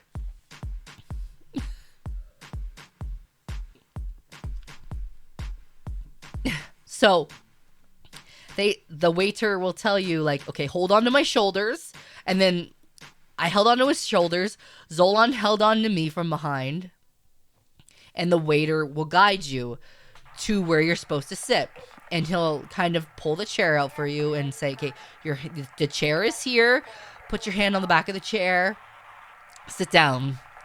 So you sit down at the table. You can't see anything. Zolan was across from me. And the waiter explains, okay, on your right, there's going to be a fork. On, your left, there is a spoon. And there is a butter knife. In the middle, you have a plate. If you reach beyond your plate to the right, you will feel a cup. I'm going to fill it with water. And then, he'll give you your other drinks too, because you can pick those beforehand. So you can't see anything, but your body kind of, after a while, memorizes and starts to figure out where things are on the table. So if I know that my glass is up and to the right a little bit, I can grab it and then take a sip and put it back down. Legit though, you start to figure out. Yeah, we were up against a wall on my left side, Zolan's right side, so you can feel that as a guide. Okay, the wall is here. If I put my drink next to the wall, I'll know where it is. So the thing is, your eyes eventually adjust to the darkness, but you still can't see anything. You still can't see anything. It is that dark in there. I could not see a hand in front of my face, even though my eyes adjusted to the dark. So every kind of plate of food that's placed in front of you, the server explains the dish and how to eat it. So it's like in front of you, you will find a bowl. It has this and this and this and this in it. What you're going to want to do is you're going to want to use your hands to pick up this and try to eat it in one bite. Or you want to pick up your fork and you're going to try to stab it and then lift. So the server will give you instructions on how to eat every course and the best way to do that. And the fun thing is trying to guess what you're eating and what the flavors are in the dark. So that was a lot of fun trying to guess what you're eating. And it's not weird shit. Like, it's not like, oh, you're eating goat balls, or like, oh, it's a bull's penis. It's not like that at all. That's how people would, you know, that's how they would lose their business. It's not anything like that. It's not anything like that. It's not any like, haha, this is so weird and so funny. It's actually legitimate food, and it's really good. It's the wait staff can see everything, what's going on. And they'll tell you, like, how to eat it. And they'll give you time between courses, too. Yes, they do. They do account for allergies because you tell them your allergies beforehand, because they ask you.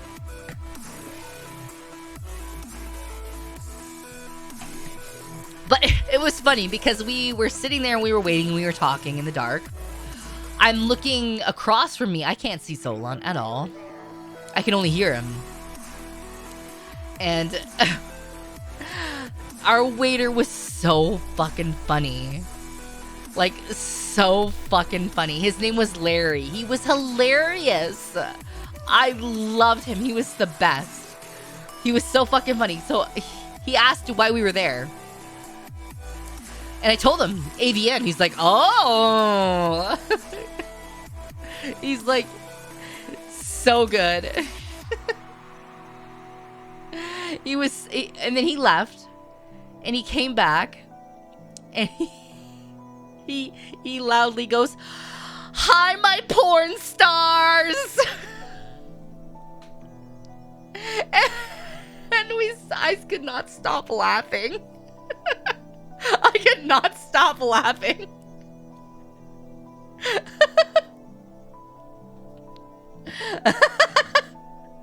Which was funny because there was another conference going on that was all like tech conference. It was a huge international tech conference at the same time AVN was going on.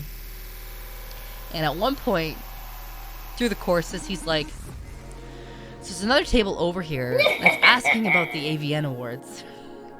And he wants to know, they want to know where they are and what's going on and stuff. So we told Larry, and he's like, okay, I need to know because I'm going to try to get you more business here. I need to fucking know what's going on. Where is it? How long is it going on for? I'm going to go tell that other table because they're asking. So they're full of tech guys. So he was like this intermediary. He's like, I'm going to go tell them. I'm going to go tell them. He was hilarious. He was so funny. He was hilarious. Like, seriously. Me and Zolan could not stop laughing because of all the jokes he was telling and just like describing how to eat certain dishes. Like, he was so great. I loved him. And at one point, I accidentally titted my butter knife off the table. Like, I moved and I titted the butter knife right off the table. So you heard like clang, clang onto the floor. And I'm like, well, I lost my butter knife. And you can't see, Sylvie. I couldn't see. It must have been hanging off the edge of the table a bit. And when I moved and shifted, I whacked it off the table. Listen, Sylvie, have you seen my tits? Sylvie, have you seen my tits? I've titted the keyboard. I've titted my own mic. Yeah. So yes, I titted a fucking butter knife. I can't help it! My titties are big! Listen, I can't! So I knocked it off the table. And Zolan's like, what was that? And I was like, I hit the butter knife off the table with my tit. And he starts laughing, and I'm like, what do I tell him? What do I tell him? He's gonna come back. And what if I need my butter knife? What do I say? And Zolan's like, just tell him. Just tell him you knocked it off the table. And I'm like, do I tell him I knocked off my kitty though? And Zolan's like, sure, go ahead, do whatever you want to do. And the funniest part was, the guy comes back, and he's like, hey, how are we doing? And I'm like, I have a confession. And he's like, oh God. He's like, okay, what? And I'm like, so I accidentally titted the butter knife off the table. And the server, he's just the server. He's like, oh yeah, that's fine. That happens all the time. Wait, hold on. You titted the butter knife off the table? And I was like, yeah. And he's like, damn it, I miss all the good things that happened. This is bullshit. He's like, oh my God. He's like, I miss all the good shit that happens. Oh my God.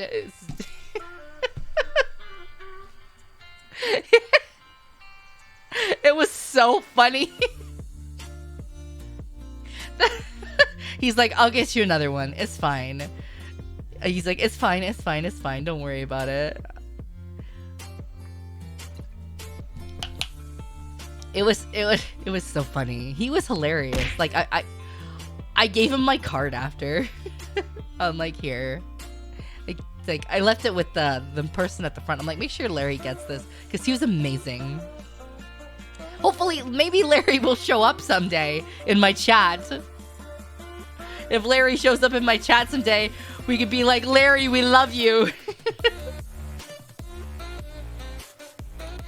But yeah, he gets to wear the night vision goggles. And at the end of the night, Toe, thank you very much for the resub. I appreciate it. Yeah, I have a business card. But he was so funny. Okay, so at the end,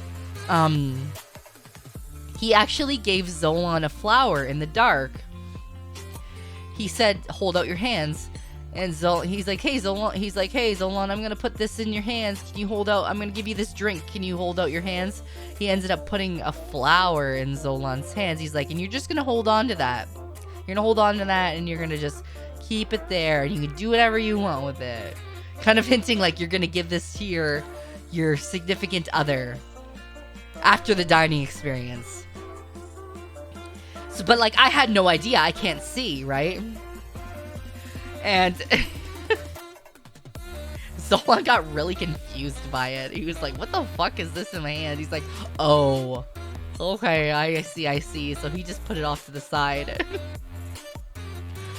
And we were laughing and having such a good time with our server that, like, at the end of the night when you finish your meals and stuff and you're ready to go, I stood up and, like, Larry's like, okay, you know, he takes you by the hand and he put my hand on his shoulder, and he's like, okay, stand here. And then he takes Zolan's hand, and he's like, and you're gonna hold on to her. But he guided Zolan's hand to grab my tit. He's like, you're gonna hold on to her to try to find your way out of here. He grabbed her by the wrist, and he's like, and hold on to her here. Best wingman. and I was like, oh, okay, I guess this is happening in the middle of this restaurant. Well, nobody can see anyways. So it was funny because he was telling us, like, he's like, you can use the utensils if you want. Use the utensils, but also, like, if you eat with your fucking hands, no one's gonna see you. Thank you for the 200 bits. Yes, it's a real flower. It's a real flower. So, like, he tells us, like, you can eat however the fuck you want to eat. You can, like, smear the food all over you. Like, you could fucking eat with your hands. Nobody sees what you look like. You could be a colossal pig in the dark. This was a mission Zolan was proud to accept.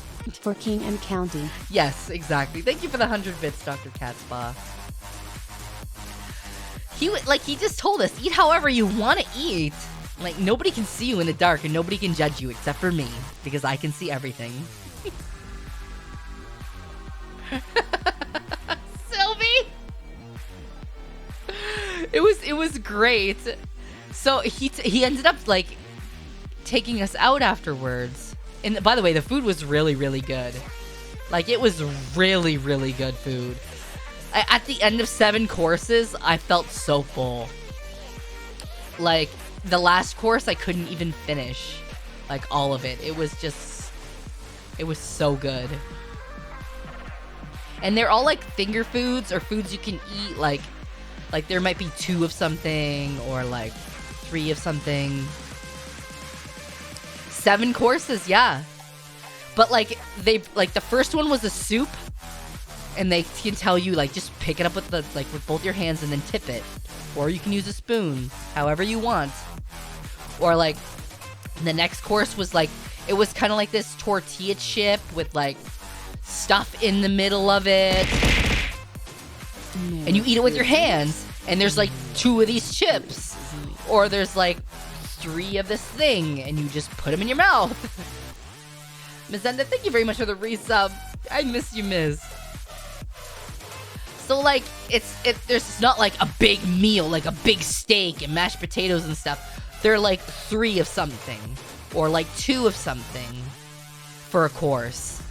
So it's not like you're getting, like, whole big meals with each course. You're getting, like, 3 of a finger food. Or, like, 2 of, like, these taco-esque things.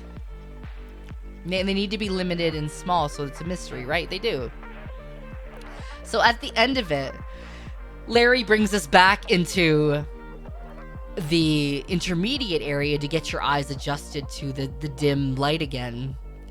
And he's telling us, he goes, all right, you guys seem like really fun people, and you're awesome. So I'm going to tell you a really fucking wild story, because a lot of crazy shit happens in here, because nobody can see anything. Except for us servers. And I was like, okay. He's like, you want to hear the crazy stories? I'm like, okay. He says, at one time, a couple came in, and they were, seated. And there was another table next to them with a guy and a couple friends or whatever. They got through about the couple got through 1 course before he goes, the couple got through 1 course, and then for some weird reason the woman is on the floor. Like, she must have dropped her contact lens or something, because she was on the floor under the table for a really long time, trying to find contact lens in the dark. It was hard. It's difficult. And he's like embellishing, and he's like, she was on, it must have been a contact lens. It had to have been. So she was down there for a while. He obviously knows she's giving him a blowjob, but he was being funny about it. And like, so she was down there for a while. And then the next courses come out, and then she mysteriously found her contact lens, and then she mysteriously had to go to the bathroom afterwards. So he's like, they're not being discreet at all. Like, we know what's going on. Yuki, thank you very much for the hot. Thank you for the 1,000 pennies. You are my favorite tuber. That's so sweet. Thank you so much. Dr. Catspaw, thank you for the 100 bits. She wanted a second appetizer. Okay. I mean, that's very likely. Very likely. So, she ends up going to the bathroom. Not subtle. To clean herself up. But while she's under the table, she's making noises and stuff. The guy at the table next to them, he goes, I can see him with his napkin on his lap, and he's making certain gestures.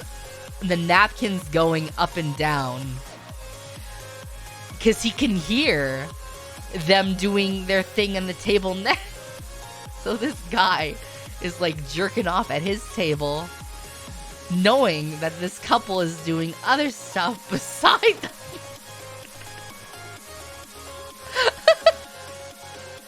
And by the time she gets back to the table for like the fourth or whatever course, they're apparently all making out. Put your hands up. You are arrested for being horny. They're all You're making going to horny out jail. at this table, like this three-way make-out jerk fest. He's like, it was wild. He's like, I have never he's like, I am like, that was crazy. He also said that one time he had a bunch of like people come in and they stripped down naked. He had a bunch of people sit down and they stripped down naked to eat their dinner.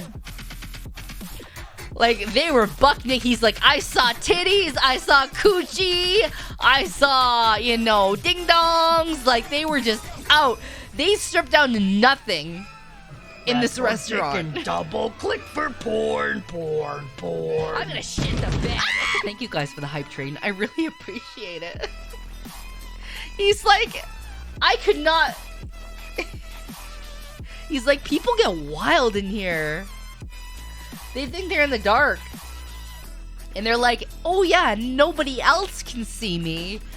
But they forget that the servers have night vision goggles on.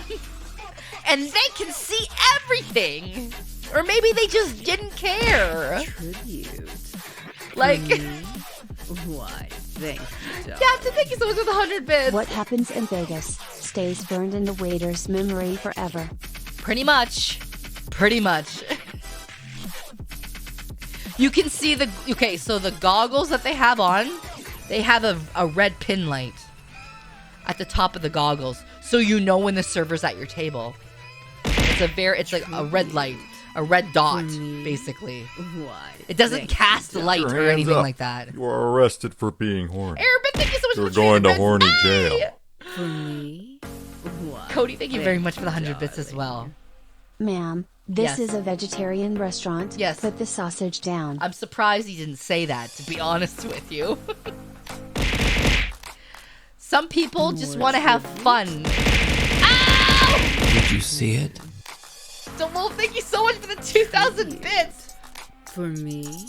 And Elazar for the Thank you, resub. darling. An innocent bystander, thank you for This the whole stream has been amazing. Tribute. Thank you. For me? These stories are fucking Why, wild. Thank you, darling. Does Vegas not do the whole no shirt, no shoes, no pants, no service thing? Tribute. I assume that they do, For me? but people just Why, thank you, darling. strip down because they think they're in the dark. I don't know what the restaurant's policy is on that, but he never really got into it. He just said that this happened and weird shit happens in Blackout because people just think nobody's watching, but the servers are. They can see everything. But, like, legitimate, the food there was actually very good. And then you go and you look at the menu after because they let you look at the menu and say, oh, you ate this. You're like, oh, shit. That was, like, a really nice vegetable soup with, like, blah, blah, blah. Or, like, this was, like, a taco-esque thing with, like, all these vegetables. Or, like, there was one that was kind of like a Tribute. tortilla shell with a bunch of stuff in it. It was really kind of Thank neat. you, darling. Well, if all else fails, remember, silence is golden, duct tape is silver, and some things cannot be forgotten no matter how much bleach you drink. Vegas. Vegas is definitely... It was like a veggie taco. It was very good. But like I said, everything's like plant-based there. So it was... The food was very good. And the menu is seasonal, so it changes. So... You never... Like, you could go there in like the fall, and then you could go there again in the spring, and you could have a different menu. I would definitely go there again. It was a really fun experience. Like, it forces you to take in everything and actually spend time with the person you're dining with. Like, nobody has phones. Like, you actually have to have a conversation with the person that you're with and be in that moment. Taste the food, you know, hear what they're saying. Be able to, you know, try to guess what you're eating. Enjoy the food for what it is. You know, nobody's looking at their phone, or like nobody's like ignoring each other. You have to listen to what people are saying, because you're not allowed to have your phone with you. You want more Solon sock pictures? Okay, I'll get into that after. But it was a very, very fun experience. It was a different eating experience that I would definitely recommend doing if you are into trying new things and experiencing new foods. It's called Blackout. It's in Vegas. It's just literally called Blackout. You can look on the website. They have some pictures there too. Like night vision pictures and stuff like that. Can we change the color of Zola's feet on his model to the color of his socks?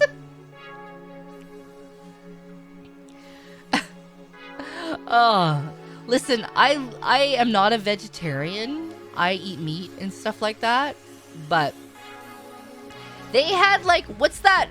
I don't want to say fake meat, but it's like plant-based that is like pretending to be meat. Beyond Meat, that's what it's called.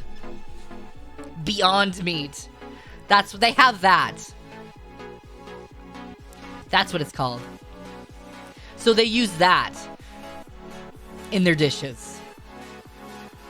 And it was actually good. It's actually really good. I enjoyed it a lot, but I am kind of a very open-minded person, and I'm willing to try new things. I love going to things for the experience and just kind of taking that in and enjoying it for what it is. But I know some people are not comfortable with that, and that's okay too. But if you are in the Vegas area and you want to have a more unique dining experience, I would say try Blackout if you're open to that kind of thing. I know it can be scary in the dark. Like, it's a good way. I said to Zolan, like, usually when I go to a restaurant, there are, you know, I have my old staples and stuff that I really like to eat. And I'm always a bit nervous about trying something new on the menu because I read it and I'm like, I don't know if I'll like that. Right? Like, I'll go and eat the thing that I know is gonna taste good. Because you don't want to pay for something that you know that you may or may not like, right? But at least with this, you have no idea what you're getting into. You have no idea what you're eating. But then you could be like, oh shit, this is really good.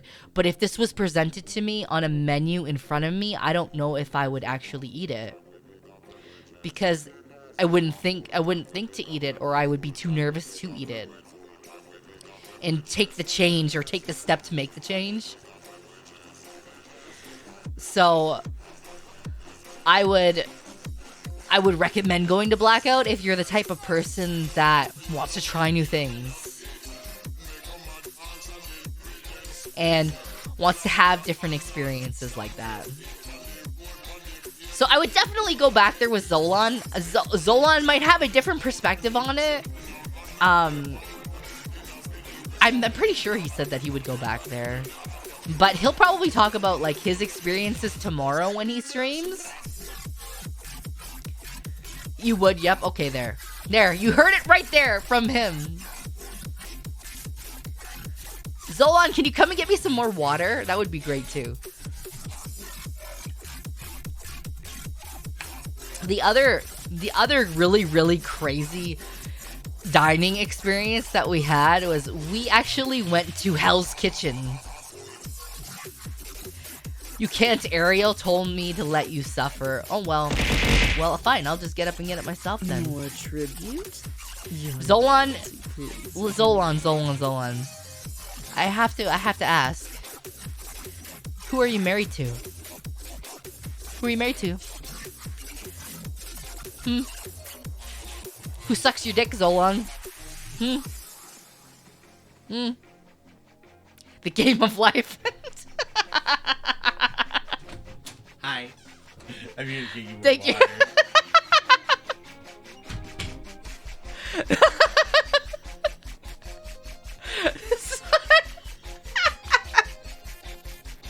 What do you want from me? He knows better. He knows better because he knows he's not gonna get jack shit if he don't do what he told. True. Thank you. Got it. Thank you. Yeah, you're welcome. Yeah, I bet. Yeah. Yeah. That's a good boy. Yeah, goodbye. Yeah, you good boy.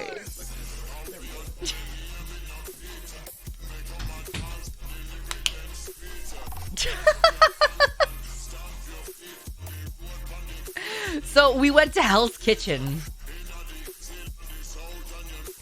Never bite the hand that jacks you off. Ah! Is the bystander?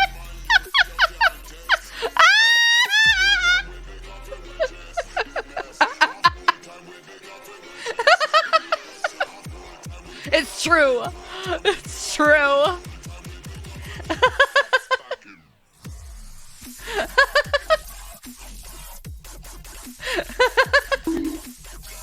It's true. It's true. I mean, it's bad. It's bad. It's bad for your dick health to be doing that. Don't bite your own hand. Oh no, Sylvie. Oh no. Feels bad, bro. Feels bad.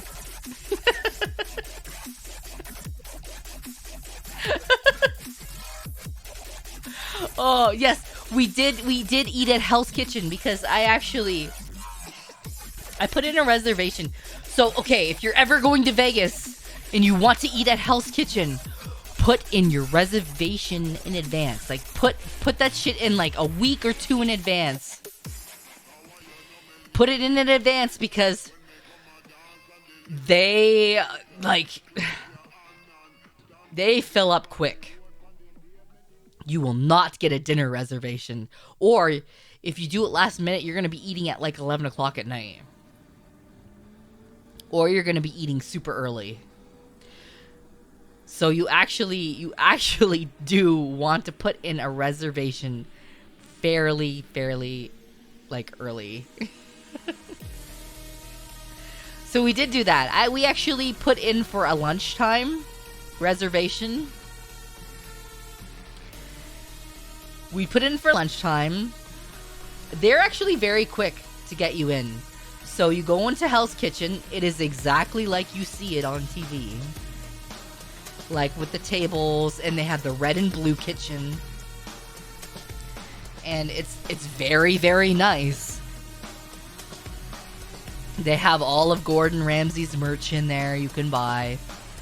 We ended up buying our daughter a Gordon Ramsay like sweater because she loves Gordon Ramsay and Hell's Kitchen. So we ended up buying her something. We're like, hey, we're at Hell's Kitchen, and she was like, no, and I'm like, yo, I'm like, you want this? You want this sweater? And she's like, yes, I do. And I was like taking pictures for her and like sending them to her, and she's like, slay! This is so cool. So she was like super, super excited, and I was like taking pictures of the food and everything like that. And I was sending them to her.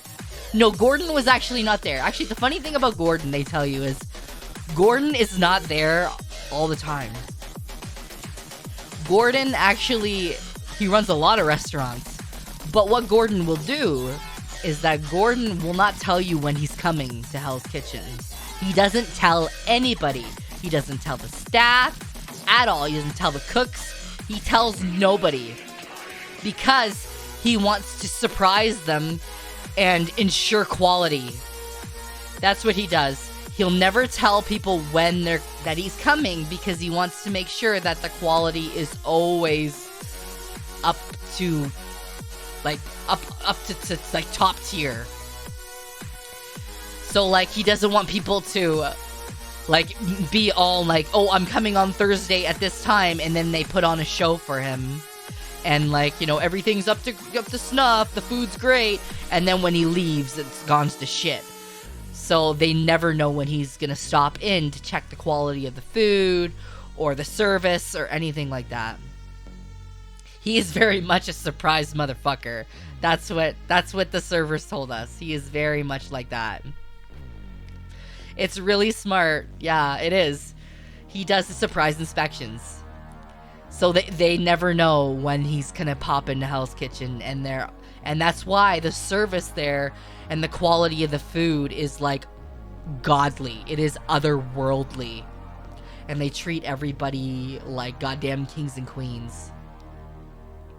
So we got there, and our reservation was like, I think it was like a 2 or something like that. So we had like a bit of a later lunch because we slept in. And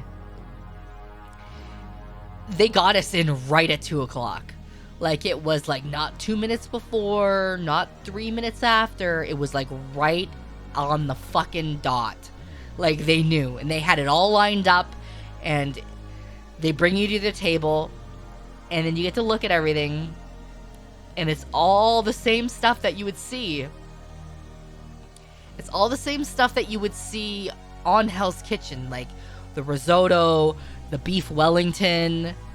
Like, they have everything that you would see on a Hell's Kitchen menu on the show. So it was very, very, very cool to look at the Hell's Kitchen menu and be like, oh shit, I remember watching them fuck up the risotto. Or the lamb, or like the fucking beef Wellington, right? Or the scallops, or whatever, right? So they have a lunch menu that I believe it was like they have a lunch menu that you can order, and I think it's like $75 or something like that, and you get 3 courses and a dessert. So that's pretty good, but they're all like smaller portions because it's lunch. So that's a pretty good price, but I was like, no. Yeah, it's like like if you look on their website, you can see if their lunch, if you get their like specialized lunch meal, you get like to choose between this or that, this or that, or this or that, and then you get to choose a dessert. So it's pretty good for like $75 or whatever it is for lunch. I think it's like maybe it's a bit more expensive for dinner because they're bigger portions. But me and Zolan were like, fuck it, we're celebrating. This is the first time I get invited to a convention to do a signing and meet people. So we're like, fuck it, this is gonna be like, we'll make it a big thing. We're celebrating. Hell's Kitchen knew that we were celebrating too. So we ended up getting, like we got alcohol. We ended up buying from like the menu proper, which is more expensive than getting like, the lunch menu. So I ended up getting like the lobster risotto, which was so fucking good, by the way. So good. Like, they made that perfect. I forget what Zolan got. It was lobster risotto. It was so good. I think we got like their mac and cheese too, and their mushrooms. It was otherworldly. Like, as soon as you put it in your mouth, you're like, oh.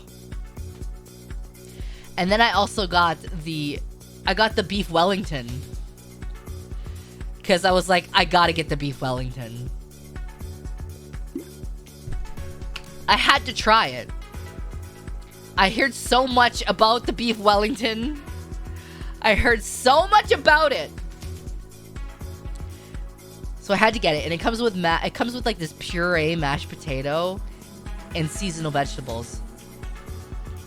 And they asked, "Do you want truffle on it?" And I was like, "Well, I've actually never had truffle before."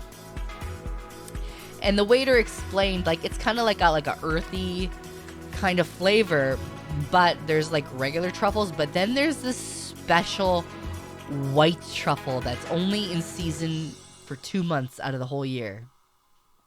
It's very rare. And they were like, "We have it because you came at the perfect time. And what I'll do is, if you want it, we'll have the head chef come out and we'll have him cut it and put it on your food." So I was like, should we do this? Like, Zolan, should we have the head chef come out and do this? And Zolan's like, yeah, why not? Well, fuck it. We're celebrating. Why the fuck not? Let's just fucking do it. So we ended up doing it. The head chef comes out. I videoed it. The head chef comes out. He talks to us a little bit. He gets it all ready. And then he starts shaving it off. And I was like, this is the best thing ever. Because I tasted it afterwards and I'm like, shit. I'm like, oh my god. The head chef comes out. Damn, those snitties, right? It was so good. It was so good. But like, he knew exactly how much to put on the dish. He was like, you could tell this is why this guy is the head chef. Like, this is why this guy is the head chef. He knows what the fuck he's doing. So the beef Wellington, oh my god, chat. It was so goddamn good. So fucking good. It like melted. It was like, oh. Like, you have one of those experiences with food where it just like melts in your mouth. And you think to yourself, what kind of food have I been fucking eating? Such a gift. Kono, thank you so much. Me. Yeah, thank you so much for the gifted sub to Adore Bunny. And Big Irish, thank you so much for the resub. It was food porn, I'm gonna tell you. I think to myself, after eating at Hell's Kitchen, what the fucking shit have I been eating my whole goddamn life? Because holy crap, that meal was the fucking best meal I've ever goddamn eaten. Like, it was so good. And then afterwards, we had dessert. And the server brings out an extra dessert. Like, something what we did not order.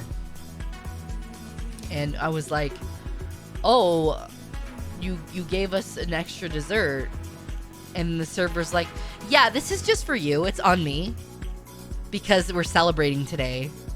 And I'm like, what?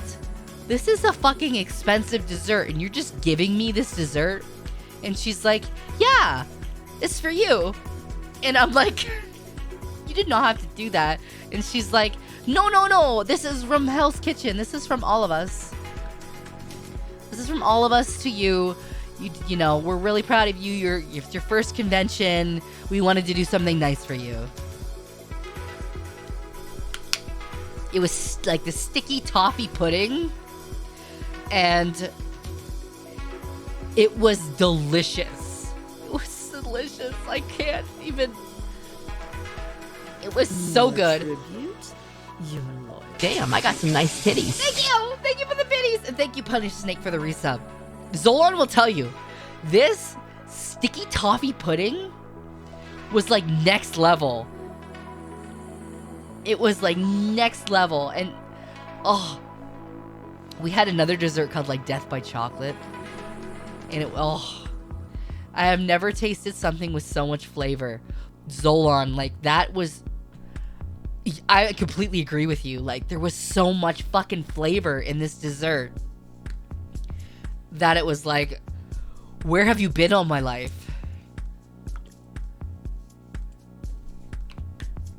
Like, I feel so uncultured. I've never had anything like this before. It was very sweet. It was very, very sweet. But it was so good. Like, I melted. I, like, fell back in my chair. And I'm like, oh my god. I know this is unprofessional of me. But I'm just gonna, like, die right here. Like, it was so... I could not.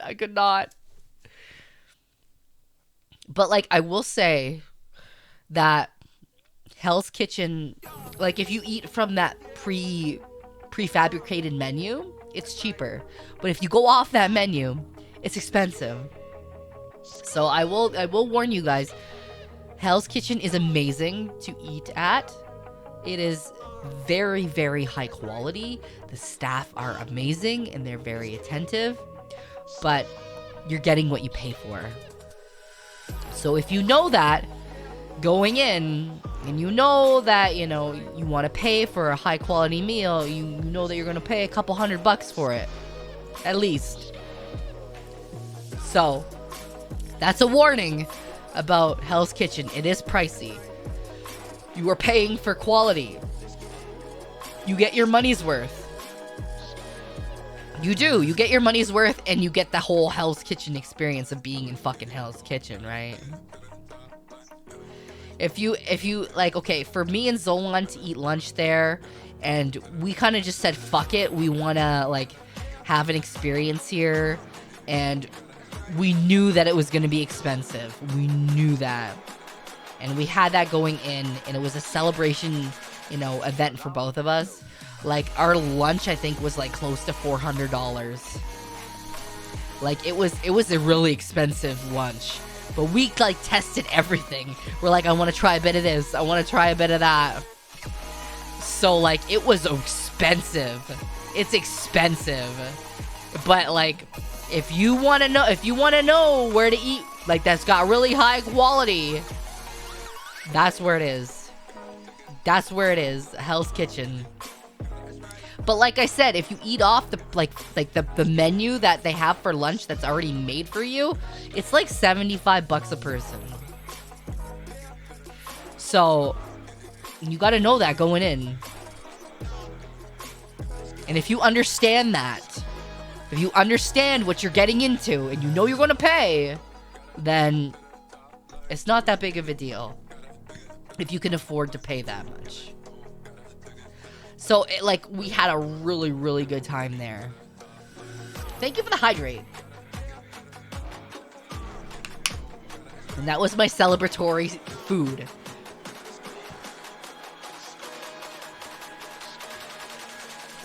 Oh God, I'm tiny! I'm tiny!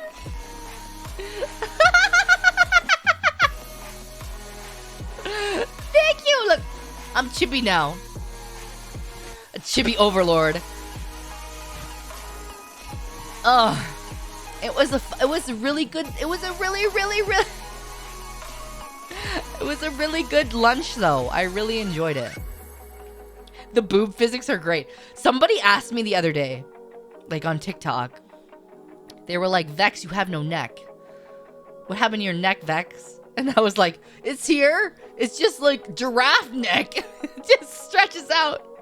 Do I have helicopter mode too? Okay. There.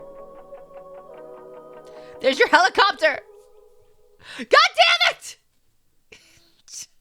Oh my god. I guess I have to be... Okay, Vex. Uh-huh. You're my little Choppa Champ. God damn it. For me. You guys! Thank you so much for the Thank bits. you, darling. The 115 project. Thank Expand you. neck wall. Look at, I can't. You know why I can't? Like I don't have the. Okay, this model I have like a tiny neck. I'm like trying to show you.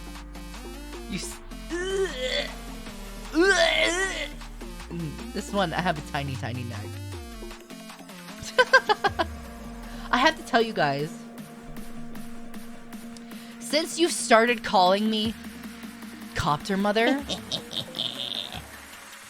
my little snake will randomly call me Copter Mother. But he says it in a very, very specific way. He'll say, Copter Mother.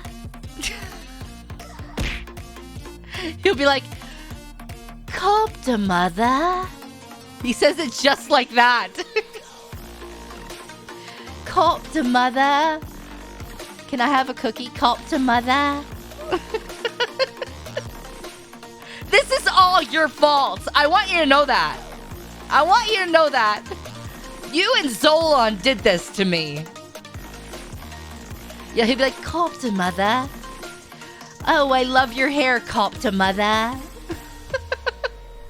Copter Mother. I want you to know that. He adds the British accent to it every time. Copter Mother. But we're not British. But that's what he just says. Every time. Zolan had to have a part in it. Zolan had to teach him that. Even my eldest was like, come blast me. Was like, hey, Copter Mom. Come. Oh God. Thank you so much for the bits.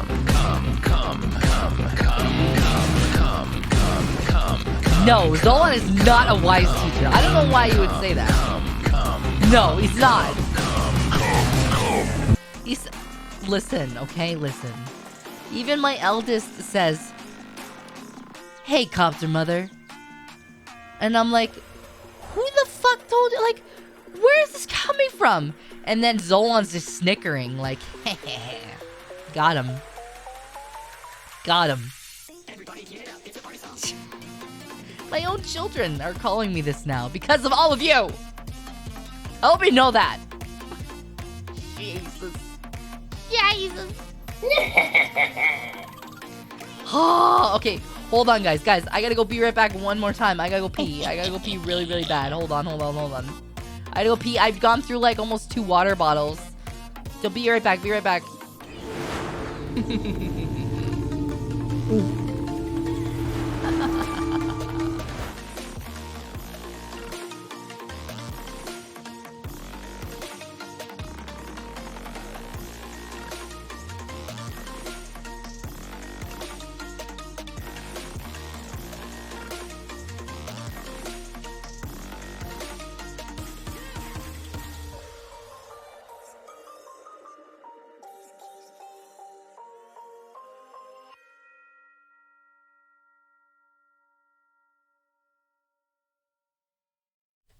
Copter Mother.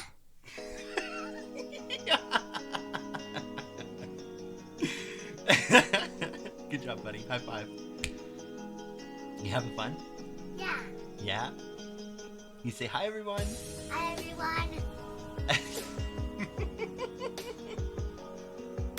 Mommy's gonna come back here. What are you doing? Hi. Hi. What are you doing? Say hi, Copter Mother. Hi, Copter Mother.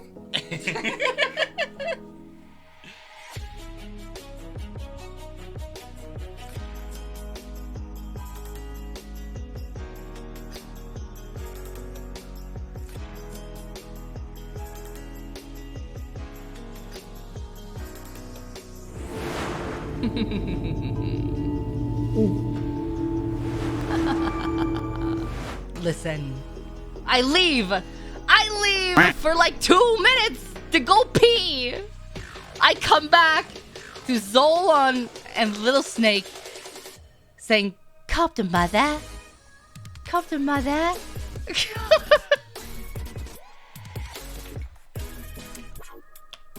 I left the bedroom. As soon as I left the bedroom, he was like playing in his room, and Zolan's like hanging around. And he goes, "Come to mother." And I was like, oh my gosh. And then I went to the bathroom, and I come back, and he's in my seat with Zolan. Talking to all of you. Like, I can't even go pee! I can't even go pee anymore! Come to mother!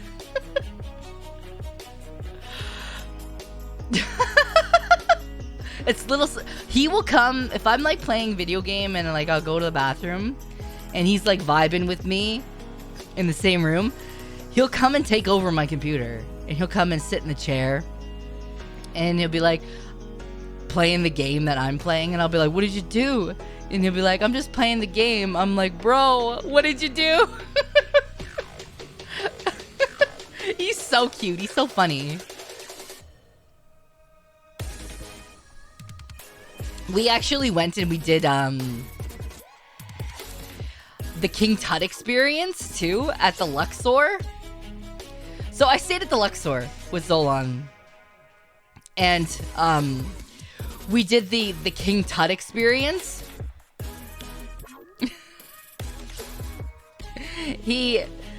Okay, so the King Tut experience is basically like you go through and they talk about like King Tutankhamun, and they show you like artifacts, and they explain like how he was excavated and like how they found the tomb, who found it, all historical stuff like that. So we went and we did that, and it was actually really, really cool. It was really, really cool. And they gave you, like, we did the full experience where they give you, like, an audio controller. And you'd, like, type in the different things on the wall. And you put it to your ear. And you can hear, like, a narrative with it. And we went through and we took a bunch of pictures of the artifacts. And we went through this tour of, like, this museum kind of thing with all of... Like, it was really, really neat. And at one point, they had, like paint on the floor and stuff where they showed you all the different sizes of the sarcophaguses like he was in. Like, he had like 5 layers before they actually got to the body. So, like, just how massive these sarcophaguses were and how many layers down he was until they got to him was insane. Like, these things were huge.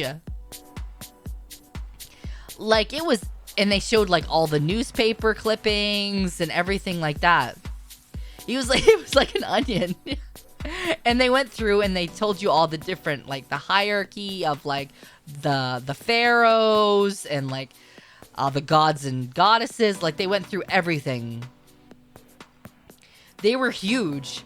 And then we did, like, a VR experience of it, too, where they gave you a VR headset. And then you could kind of be guided through the actual tomb, which was really cool. And they explained all the different artifacts and stuff they found in there.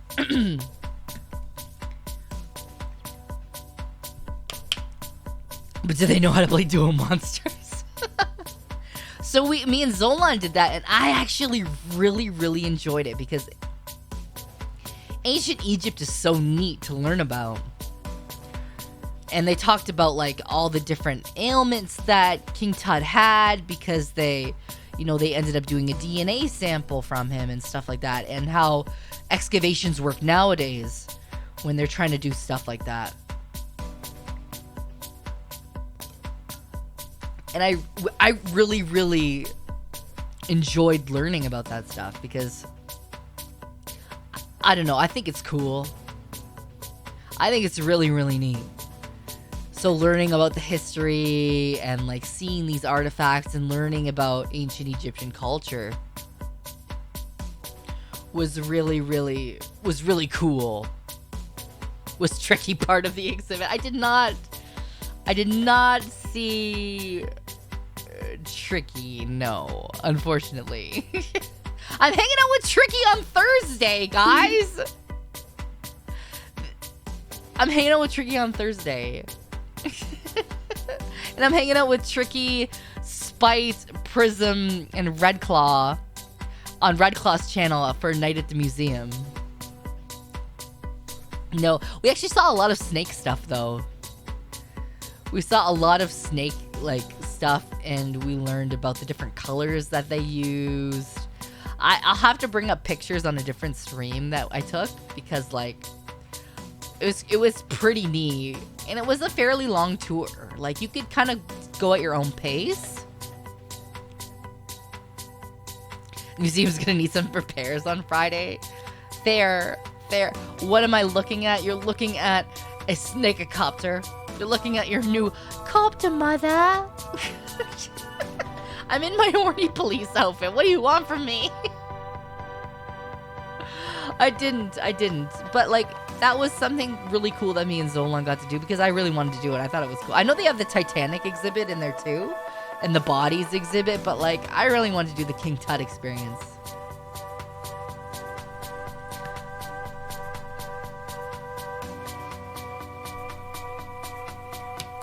But, like, there's so much to do in Vegas. Like, you cannot do it all. Like, I wanted to go to Fremont Street again. I didn't get to go again. Because we were just so busy. We were at the AVN Awards, like, a couple times doing stuff. And, like, I got to meet Kawaii Grin, like, and hang out with her. We ended up going out for supper on Saturday night with her and her tech guy and a bunch of friends. Yeah, you can never do anything. You can never do it all. You can't. It's just too much. Always AVN next year. Well, I hope that Fansley invites me back again because that was a lot of fun. And I will be honest with you. Fansley was actually very, very good to me. They were very, very attentive and very good. And they treated me well. I got to meet their owner. I got to meet their partnerships manager. Like, they were just very, very, very nice. And they treated me well. I can't complain. Yeah, we had a great time, Zori. Like, we met some really, really great people. And, like, Kawaii Grin's staff was there, too. Like, their helpers and stuff like that. We all went out to dinner. And... Ow! We had a great time at dinner. We went to a Mexican restaurant. And we actually got a patio. Like, table and chairs. And there was a heater out there. And there was candlelit. And we all just, like, sat around on the patio at nighttime. And we vibed. And we talked and we drank. And we had amazing Mexican food. And it was great. But, like, that's kind of like what I like to do. Kawaii Grin is another lewd VTuber. So she was at the AVNs too. So we met up. And we had dinner together, and it was a great time. It was a great, great time. But, like, that is kind of my vibe, though. Like, just sitting on a patio somewhere and talking to people about life and, you know, VTubing. And, like, ow! More tribute. Minnie, thank you very much for the resub. But that is kind of like what I like to do. Like, I'm not a big, like, super hard partier. Like, that's why I said, like, I avoided the white party from AVN Awards. That's what I didn't want to do it because it's not really my thing. I don't want to stand around and, like, party hard or, like, dance. Like, if I could go to a nice dinner with somebody and, like, sit on a patio at nighttime. Tribute. Like, I would rather do that. Why? Thank you, Don. Steven, thank you very much for the 200 bits. Honestly, from someone who's been to Vegas once and saw Fremont Street, it's overrated. Just the same broadcasts looped over and over, and the music and speakers were too loud for my taste. ruined my experience of Fremont Street. Oh, I'm sorry to hear that. I just wanted to go to see what it was about. Ow! For me. Galileo, thank you for the 200 bits! Thank you, darling. Thank you! Monthly subscribed space fact number 420. Oh gosh. The Snake Nebula, Uh-huh. also known as Barnard 72, is a dark nebula in the Ophiuchus constellation. Sounds like my It pussy. is a small but readily apparent SB-shaped dust lane that snakes out in front of the Milky Way star clouds from the Okay. north-northwest edge of the bowl of the Pipe Nebula. Okay. Strangely enough, the nebula has been recorded to be slithering across the void from the year 1400 to 2004. Perhaps shit. life out there is way more complex than our understanding. I mean, that's very valid. We haven't learned everything yet, and I don't think we ever will. There's lots of crazy shit out there. That's one thing that is probably I'd like to do too, is like go visit Area 51 or go get a tour or go get close to it anyways. I think that would be kind of neat. Yes, I did. I actually, so Autumn Ivy's a cosplayer. And she's very, very sexy. Very, very sexy. And she actually ended up taking over the booth, the Fansly booth after me. And she was very nice. But I had never, like, interacted with her before that. And somebody had tagged me on her Twitter post. Yes, Autumn Ivy was there. She took over my fans. She took over my booth. It was a crossover episode. So somebody had tagged me on her Twitter post. And I was like, yeah. You know, she was very nice. She's very, very sweet. She's very hot. Like, I love her cosplays. And then she ended up responding to me and she was saying, I love your stuff. You look so cool. And then we ended up like she ended up following me, and it was just kind of like one of those crossover episodes that you wouldn't expect. That, like, it was crazy. You know, you don't expect, like, I don't expect, like, people to recognize me yet. Like, I don't expect that, because VTubing at the AVNs was not really super well known. And, like, if I go to an anime convention, yeah, like, that's different. It's a different vibe going to AVN, right? Everybody knows a lot of big-name porn stars that go there. So it's a different vibe. But everybody was really supportive of each other and their stuff. Nobody's there to, like, you know, shit on each other or anything like that. Ow! But here's the thing. A lot of people are interested in, like, lewd tubing and the hentai aspect of it. Like, they're really like, what's this? You know, what's going on here? So that's kind of, that's very refreshing and good thing to hear. And I definitely want to go back. Ow! I definitely want to go back. Because I think that there is definitely a market for lewd VTubing more and more. And it's there. It's definitely there at AVN. It's just there hasn't been anybody to really, like, blow it up yet. So I definitely want to do that. And I definitely would love to do it with more lewd VTubers too. So, well, thank you so much for the 100 bits! Which I think would be awesome. Oh, that market is gonna explode. Oh, I know it is. I know it is. And that's gonna be crazy awesome. A lewd VTuber event. Imagine a lewd VTuber con. But there are cons out there. There are anime cons out there that are specifically for, like, I think it's like EchiCon or something like that. That are for, like, the more lewd stuff. And I definitely hope that in the future that I do get invited to more cons. Because I would love to meet more of you. Like, I would love to be able to get invited to more stuff.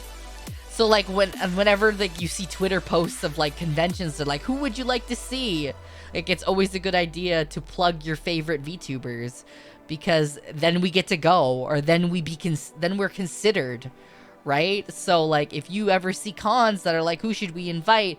Like I'm not just saying me, but I'm saying like other VTubers. If you like other VTubers and you like their content, plug them and say, hey, you should invite so and so, because that's how you get your name out there, and that's how you get invited to stuff like that. So like if you see cons doing those types of posts, be sure to like tell them, hey, I want to see Ellie, or hey, I want to see Spite, or hey, I want to see Prism, you know, because that's important. That's how we get invited to stuff. From what I've seen, you can get on stream from a booth. Even if you can't go there, you can still go there. Yeah, it is. That's what the best thing about being a VTuber is, right? Like, you may not be able to go in person, but you can still go virtually and meet people there. Like me, I don't care if people meet me in real life. Like, that's fine. I'm gladly give you a hug if you want one. I'll sign your shit. You know, I'll talk to you. Everybody knows what I look like. You know, it's fine. It doesn't bother me. It's okay. Because I did post a picture of myself, you know, coming back from AVNs. Miss, stop it! You're gorgeous, too. Stop it. You are one to talk, Mizenda. You are drop dead gorgeous. So you stop it, ma'am. I posted a picture when I came back. I'm gonna sign your collar. I'll sign your collar, Dandy. I don't mind. So, like, I posted a picture on Twitter of us coming back from the AVN Awards, and I was wearing, like, my lingerie. And I had my hair and my makeup done and, like, all that stuff. But Solon's feet were in the picture. And I was like, this is the best picture ever. Zolan's feet are in this, and I'm gonna post it. You need to find a collar? I'll sign whatever you want me to sign. Like, it's okay. Zolan's feet were in the picture with his dad socks on. He has black socks with like gray toes. And people were asking what brand of socks they were. And they're Fruit of the Loom, by the way. They're Fruit of the Loom. And I'm like, doesn't his grippers look great? Doesn't he have the best grippers? Listen, it was for free because it was a foot reveal. Alright? Did he get his Wiki Feet rating yet? No, he has not. I will let Zolan talk about the size of his feet or the sock size if he wants to. I'm not gonna out anybody. Darling. Lamai, thank you for the 100 bits. Tolan? Oh my god, he's gonna kill you guys. He's going to kill you guys. Don't call him Tolan. He'll hate it. Do it. Do it. We do in fact know that he has feet.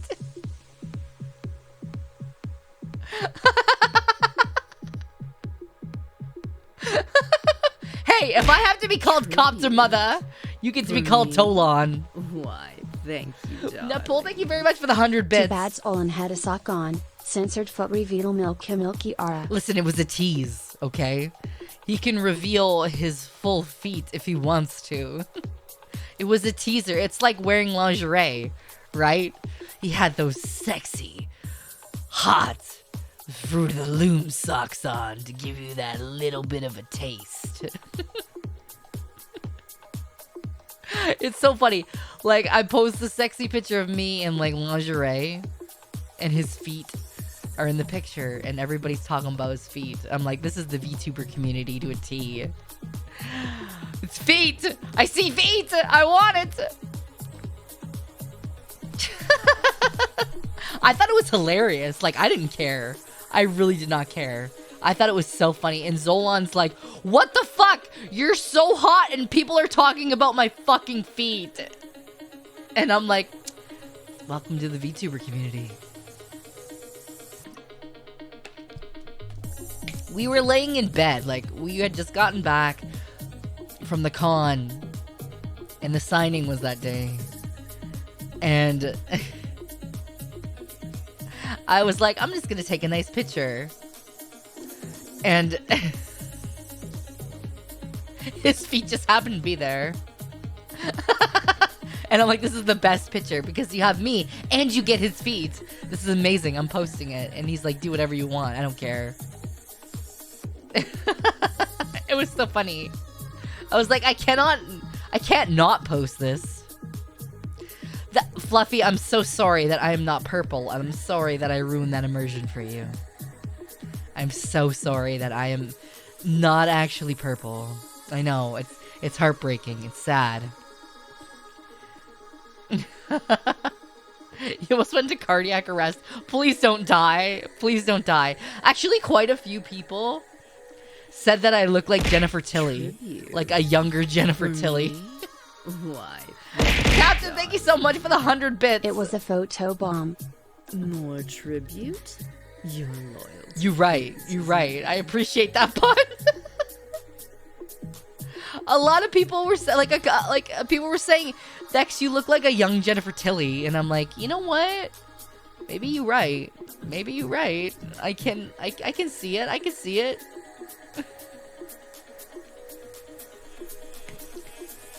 Thank you, thank you. Jennifer, you don't know who Jennifer Tilly is. Jennifer Tilly is an actress. She's got a very iconic voice. If you know who the Bride of Chucky is, yeah, she's got a very kind of iconic voice. Look her up, Sylvie. Look up Jennifer Tilly. You'll know who she is when you hear her. Yeah, like that. You'll know exactly who she is by her voice.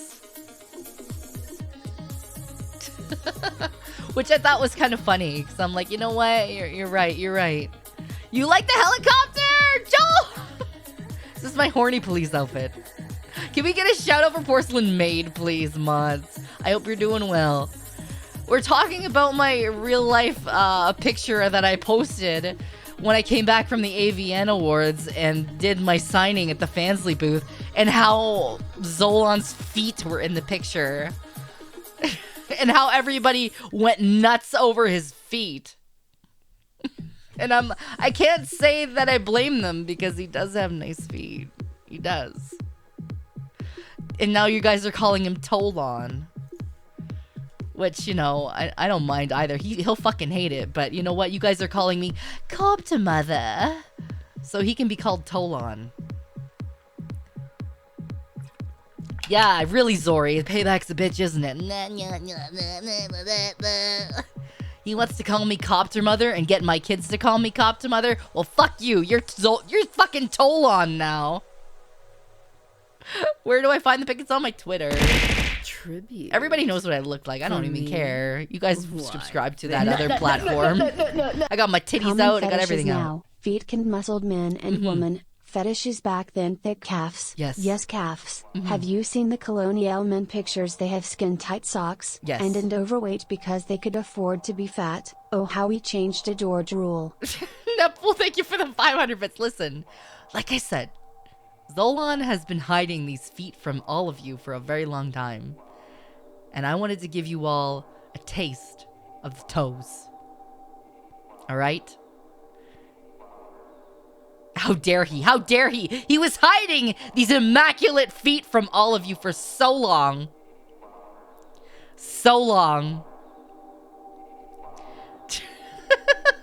You know, he was losing it. He was losing it at the replies, because he's like, why do so many people like my feet? And I'm like, listen, let me sit you down here on this bed. We're gonna have a discussion about the VTuber community and feet. Okay? We're gonna have a little coming to Jesus moment. Sit down on the bed, sir.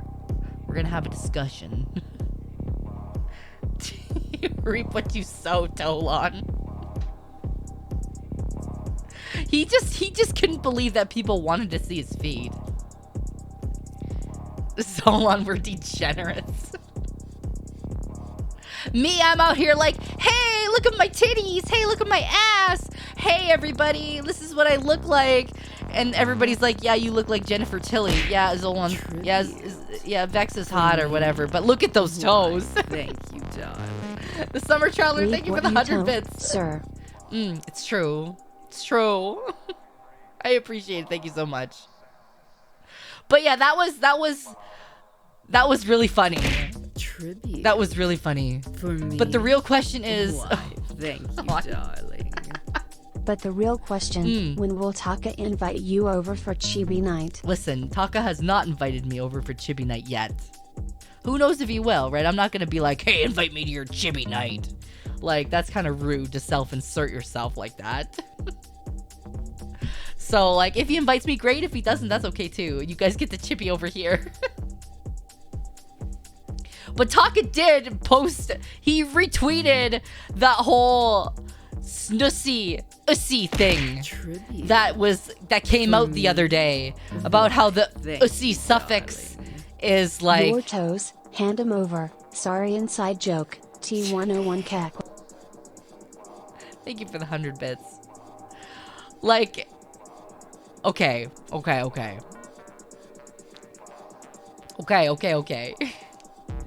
So the ussy suffix now is a thing, right? And Taka retweeted it. I just want my own pocket snussy. Is that so wrong? He retweeted it and he blamed me for it. He blamed me. He said, this is all your fault, Vex, because of the snussy. He just said it's all my fault that this has become a thing. And I literally straight up told him, I said, listen, the people like the snussy just like you do. Smiley face.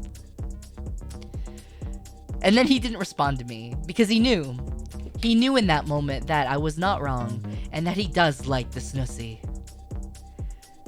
He was done. He had no retort because yes, he knew he lost in that moment. 4D chess. You can't counter that. What is he gonna say? No? Everybody would know he was lying. Everybody. He just left it. Yes, he will neither confirm or deny, which means he's clearly confirming. It's true. See, the thing you gotta learn about Taka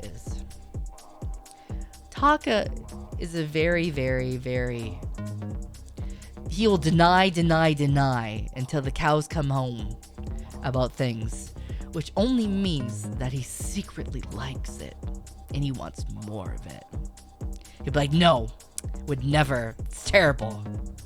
No, I don't like that. I don't like the coiling. Get it away from me. This is a terrible situation to be in.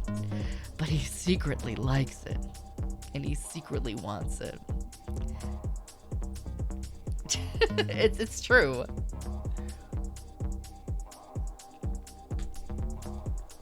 But to be real, like, Taka is a good friend of mine. And we are trying to plan a Warhammer thing together. Hopefully, like, in the next few weeks. I'll have more information about that.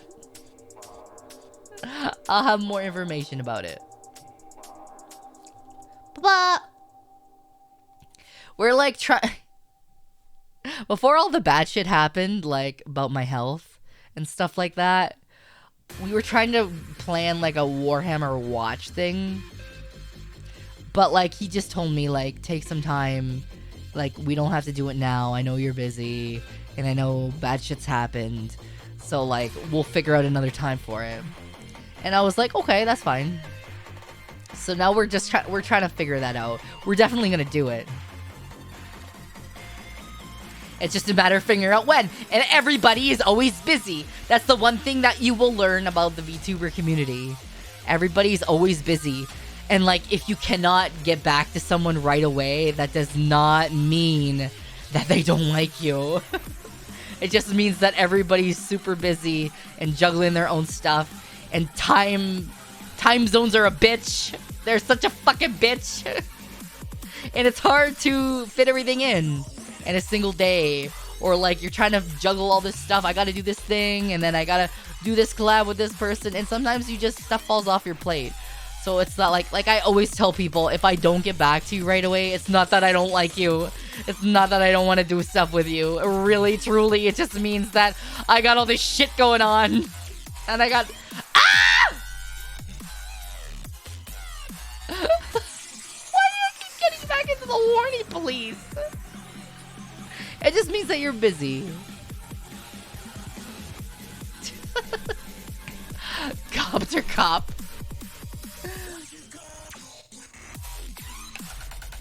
Ugh. But like, there's a lot of fun stuff coming up from me because Zolan's now my full-time manager. So we have a lot of plans that we want to do, like 3D Vexoria, like that's coming. Because my headset just came in and I'm super excited for it. I'm super excited to try it out. And you're gonna get more content from me because like I'll have more help now behind the scenes. I'm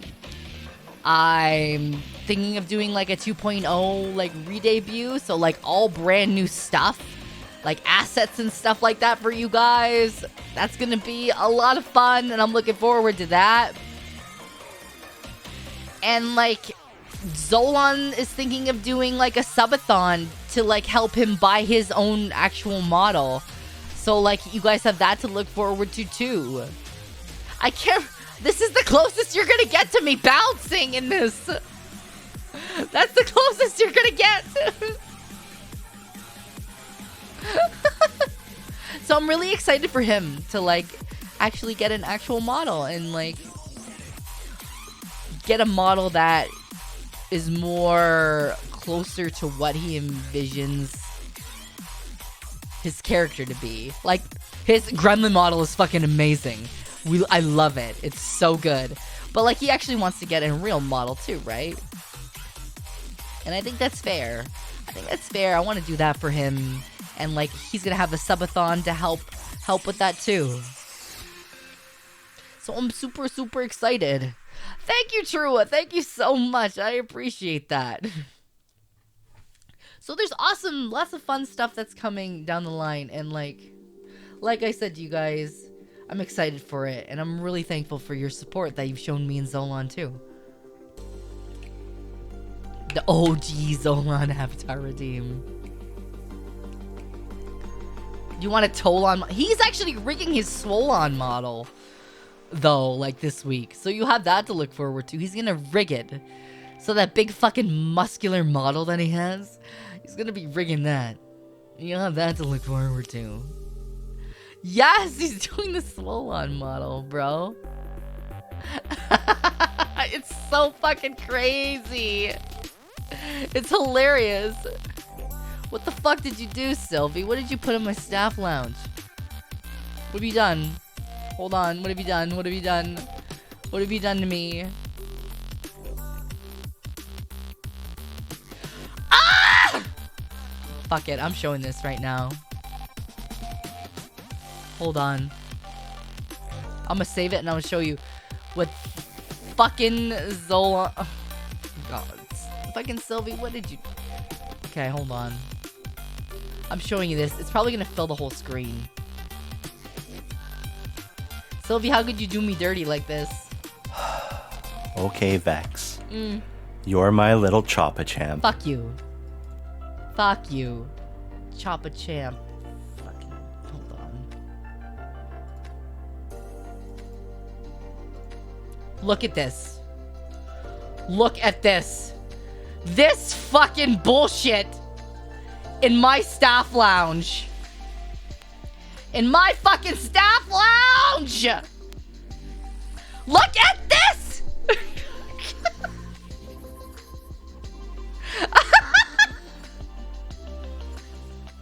That's exactly what happened with that post! Actually true. No, I will be fair. A lot of people complimented me, and I'm really appreciative of that. But the fact that Zolan's feet got so much attention was goddamn hilarious. But... Yes, Ben! This is exactly what it's about. Oh, well, I appreciate that you thinking that my tits are fantastic. There's another one with Solon and Solon's feet. Hold on.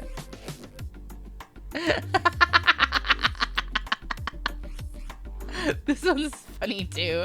Damn, I got some nice titties. Okay, hold on. I'll show this one too. I'll show this one too. Oh fuck. Okay, fuck.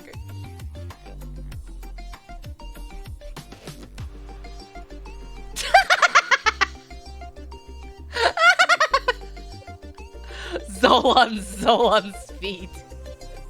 Also true. Also true meme.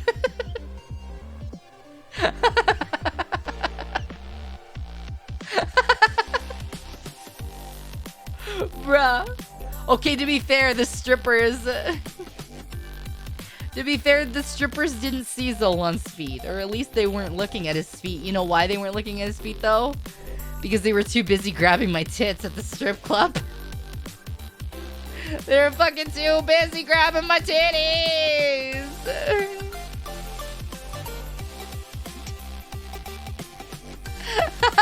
Yo, I made out with so many fucking strippers and sucked on so many strippers' titties in Vegas. It was great.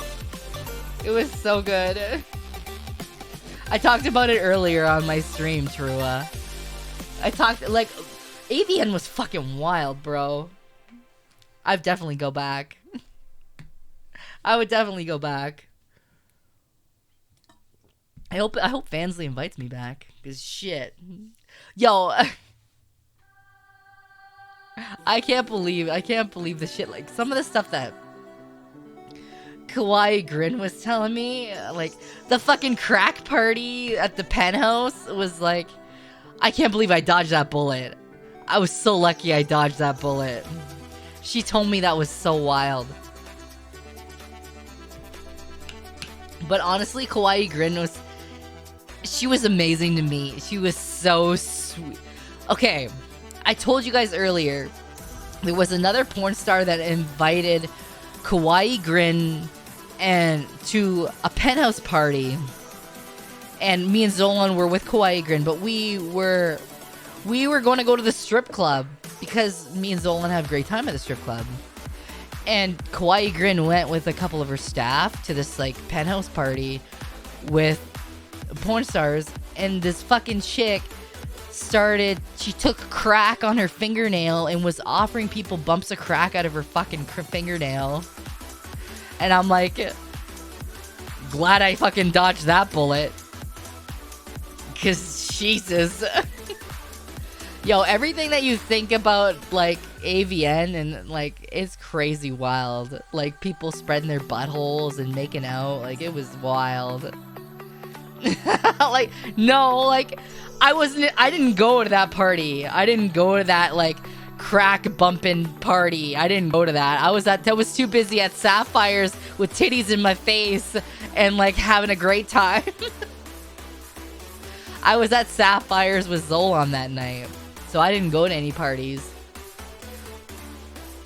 I had a great time in the VIP room with that stripper. Okay, it was a good time. And like I don't do drugs or anything like that anyways. Like I don't do any of that. I'm like straight edged.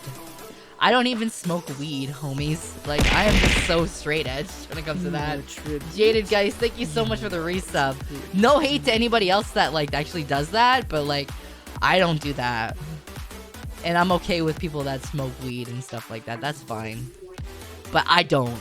I just personally don't.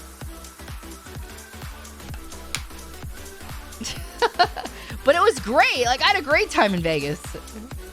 Yeah, we went and we did a little bit of walking too outside of Hell's Kitchen.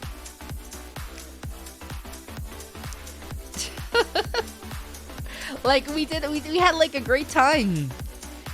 We had a great time. AVN was like I said, AVN was fucking wild. With all this like the crazy shit that went on there. They had a lot of like awesome booths too. Like just in general.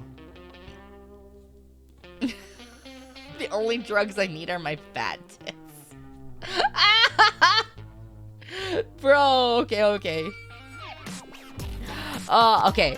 I think that for me, like, I think I'm gonna call stream here because I'm fucking tired. Yo, I was on fucking traveling for 16 hours yesterday.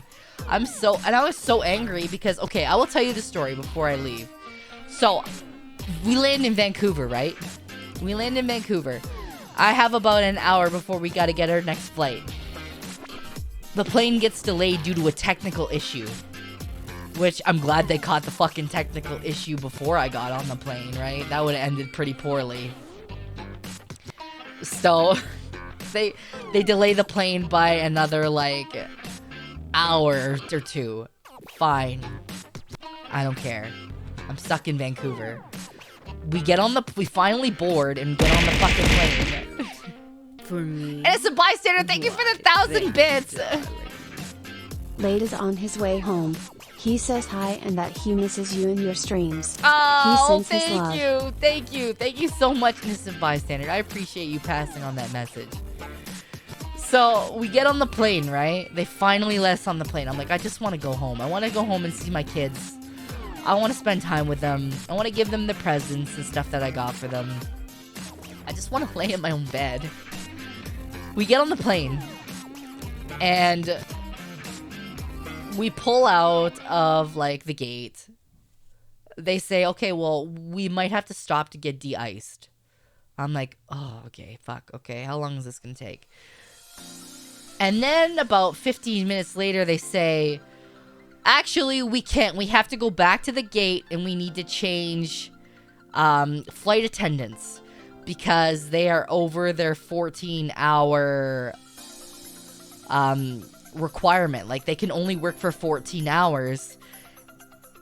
And I was like, ugh. Do we have to get off the fucking plane?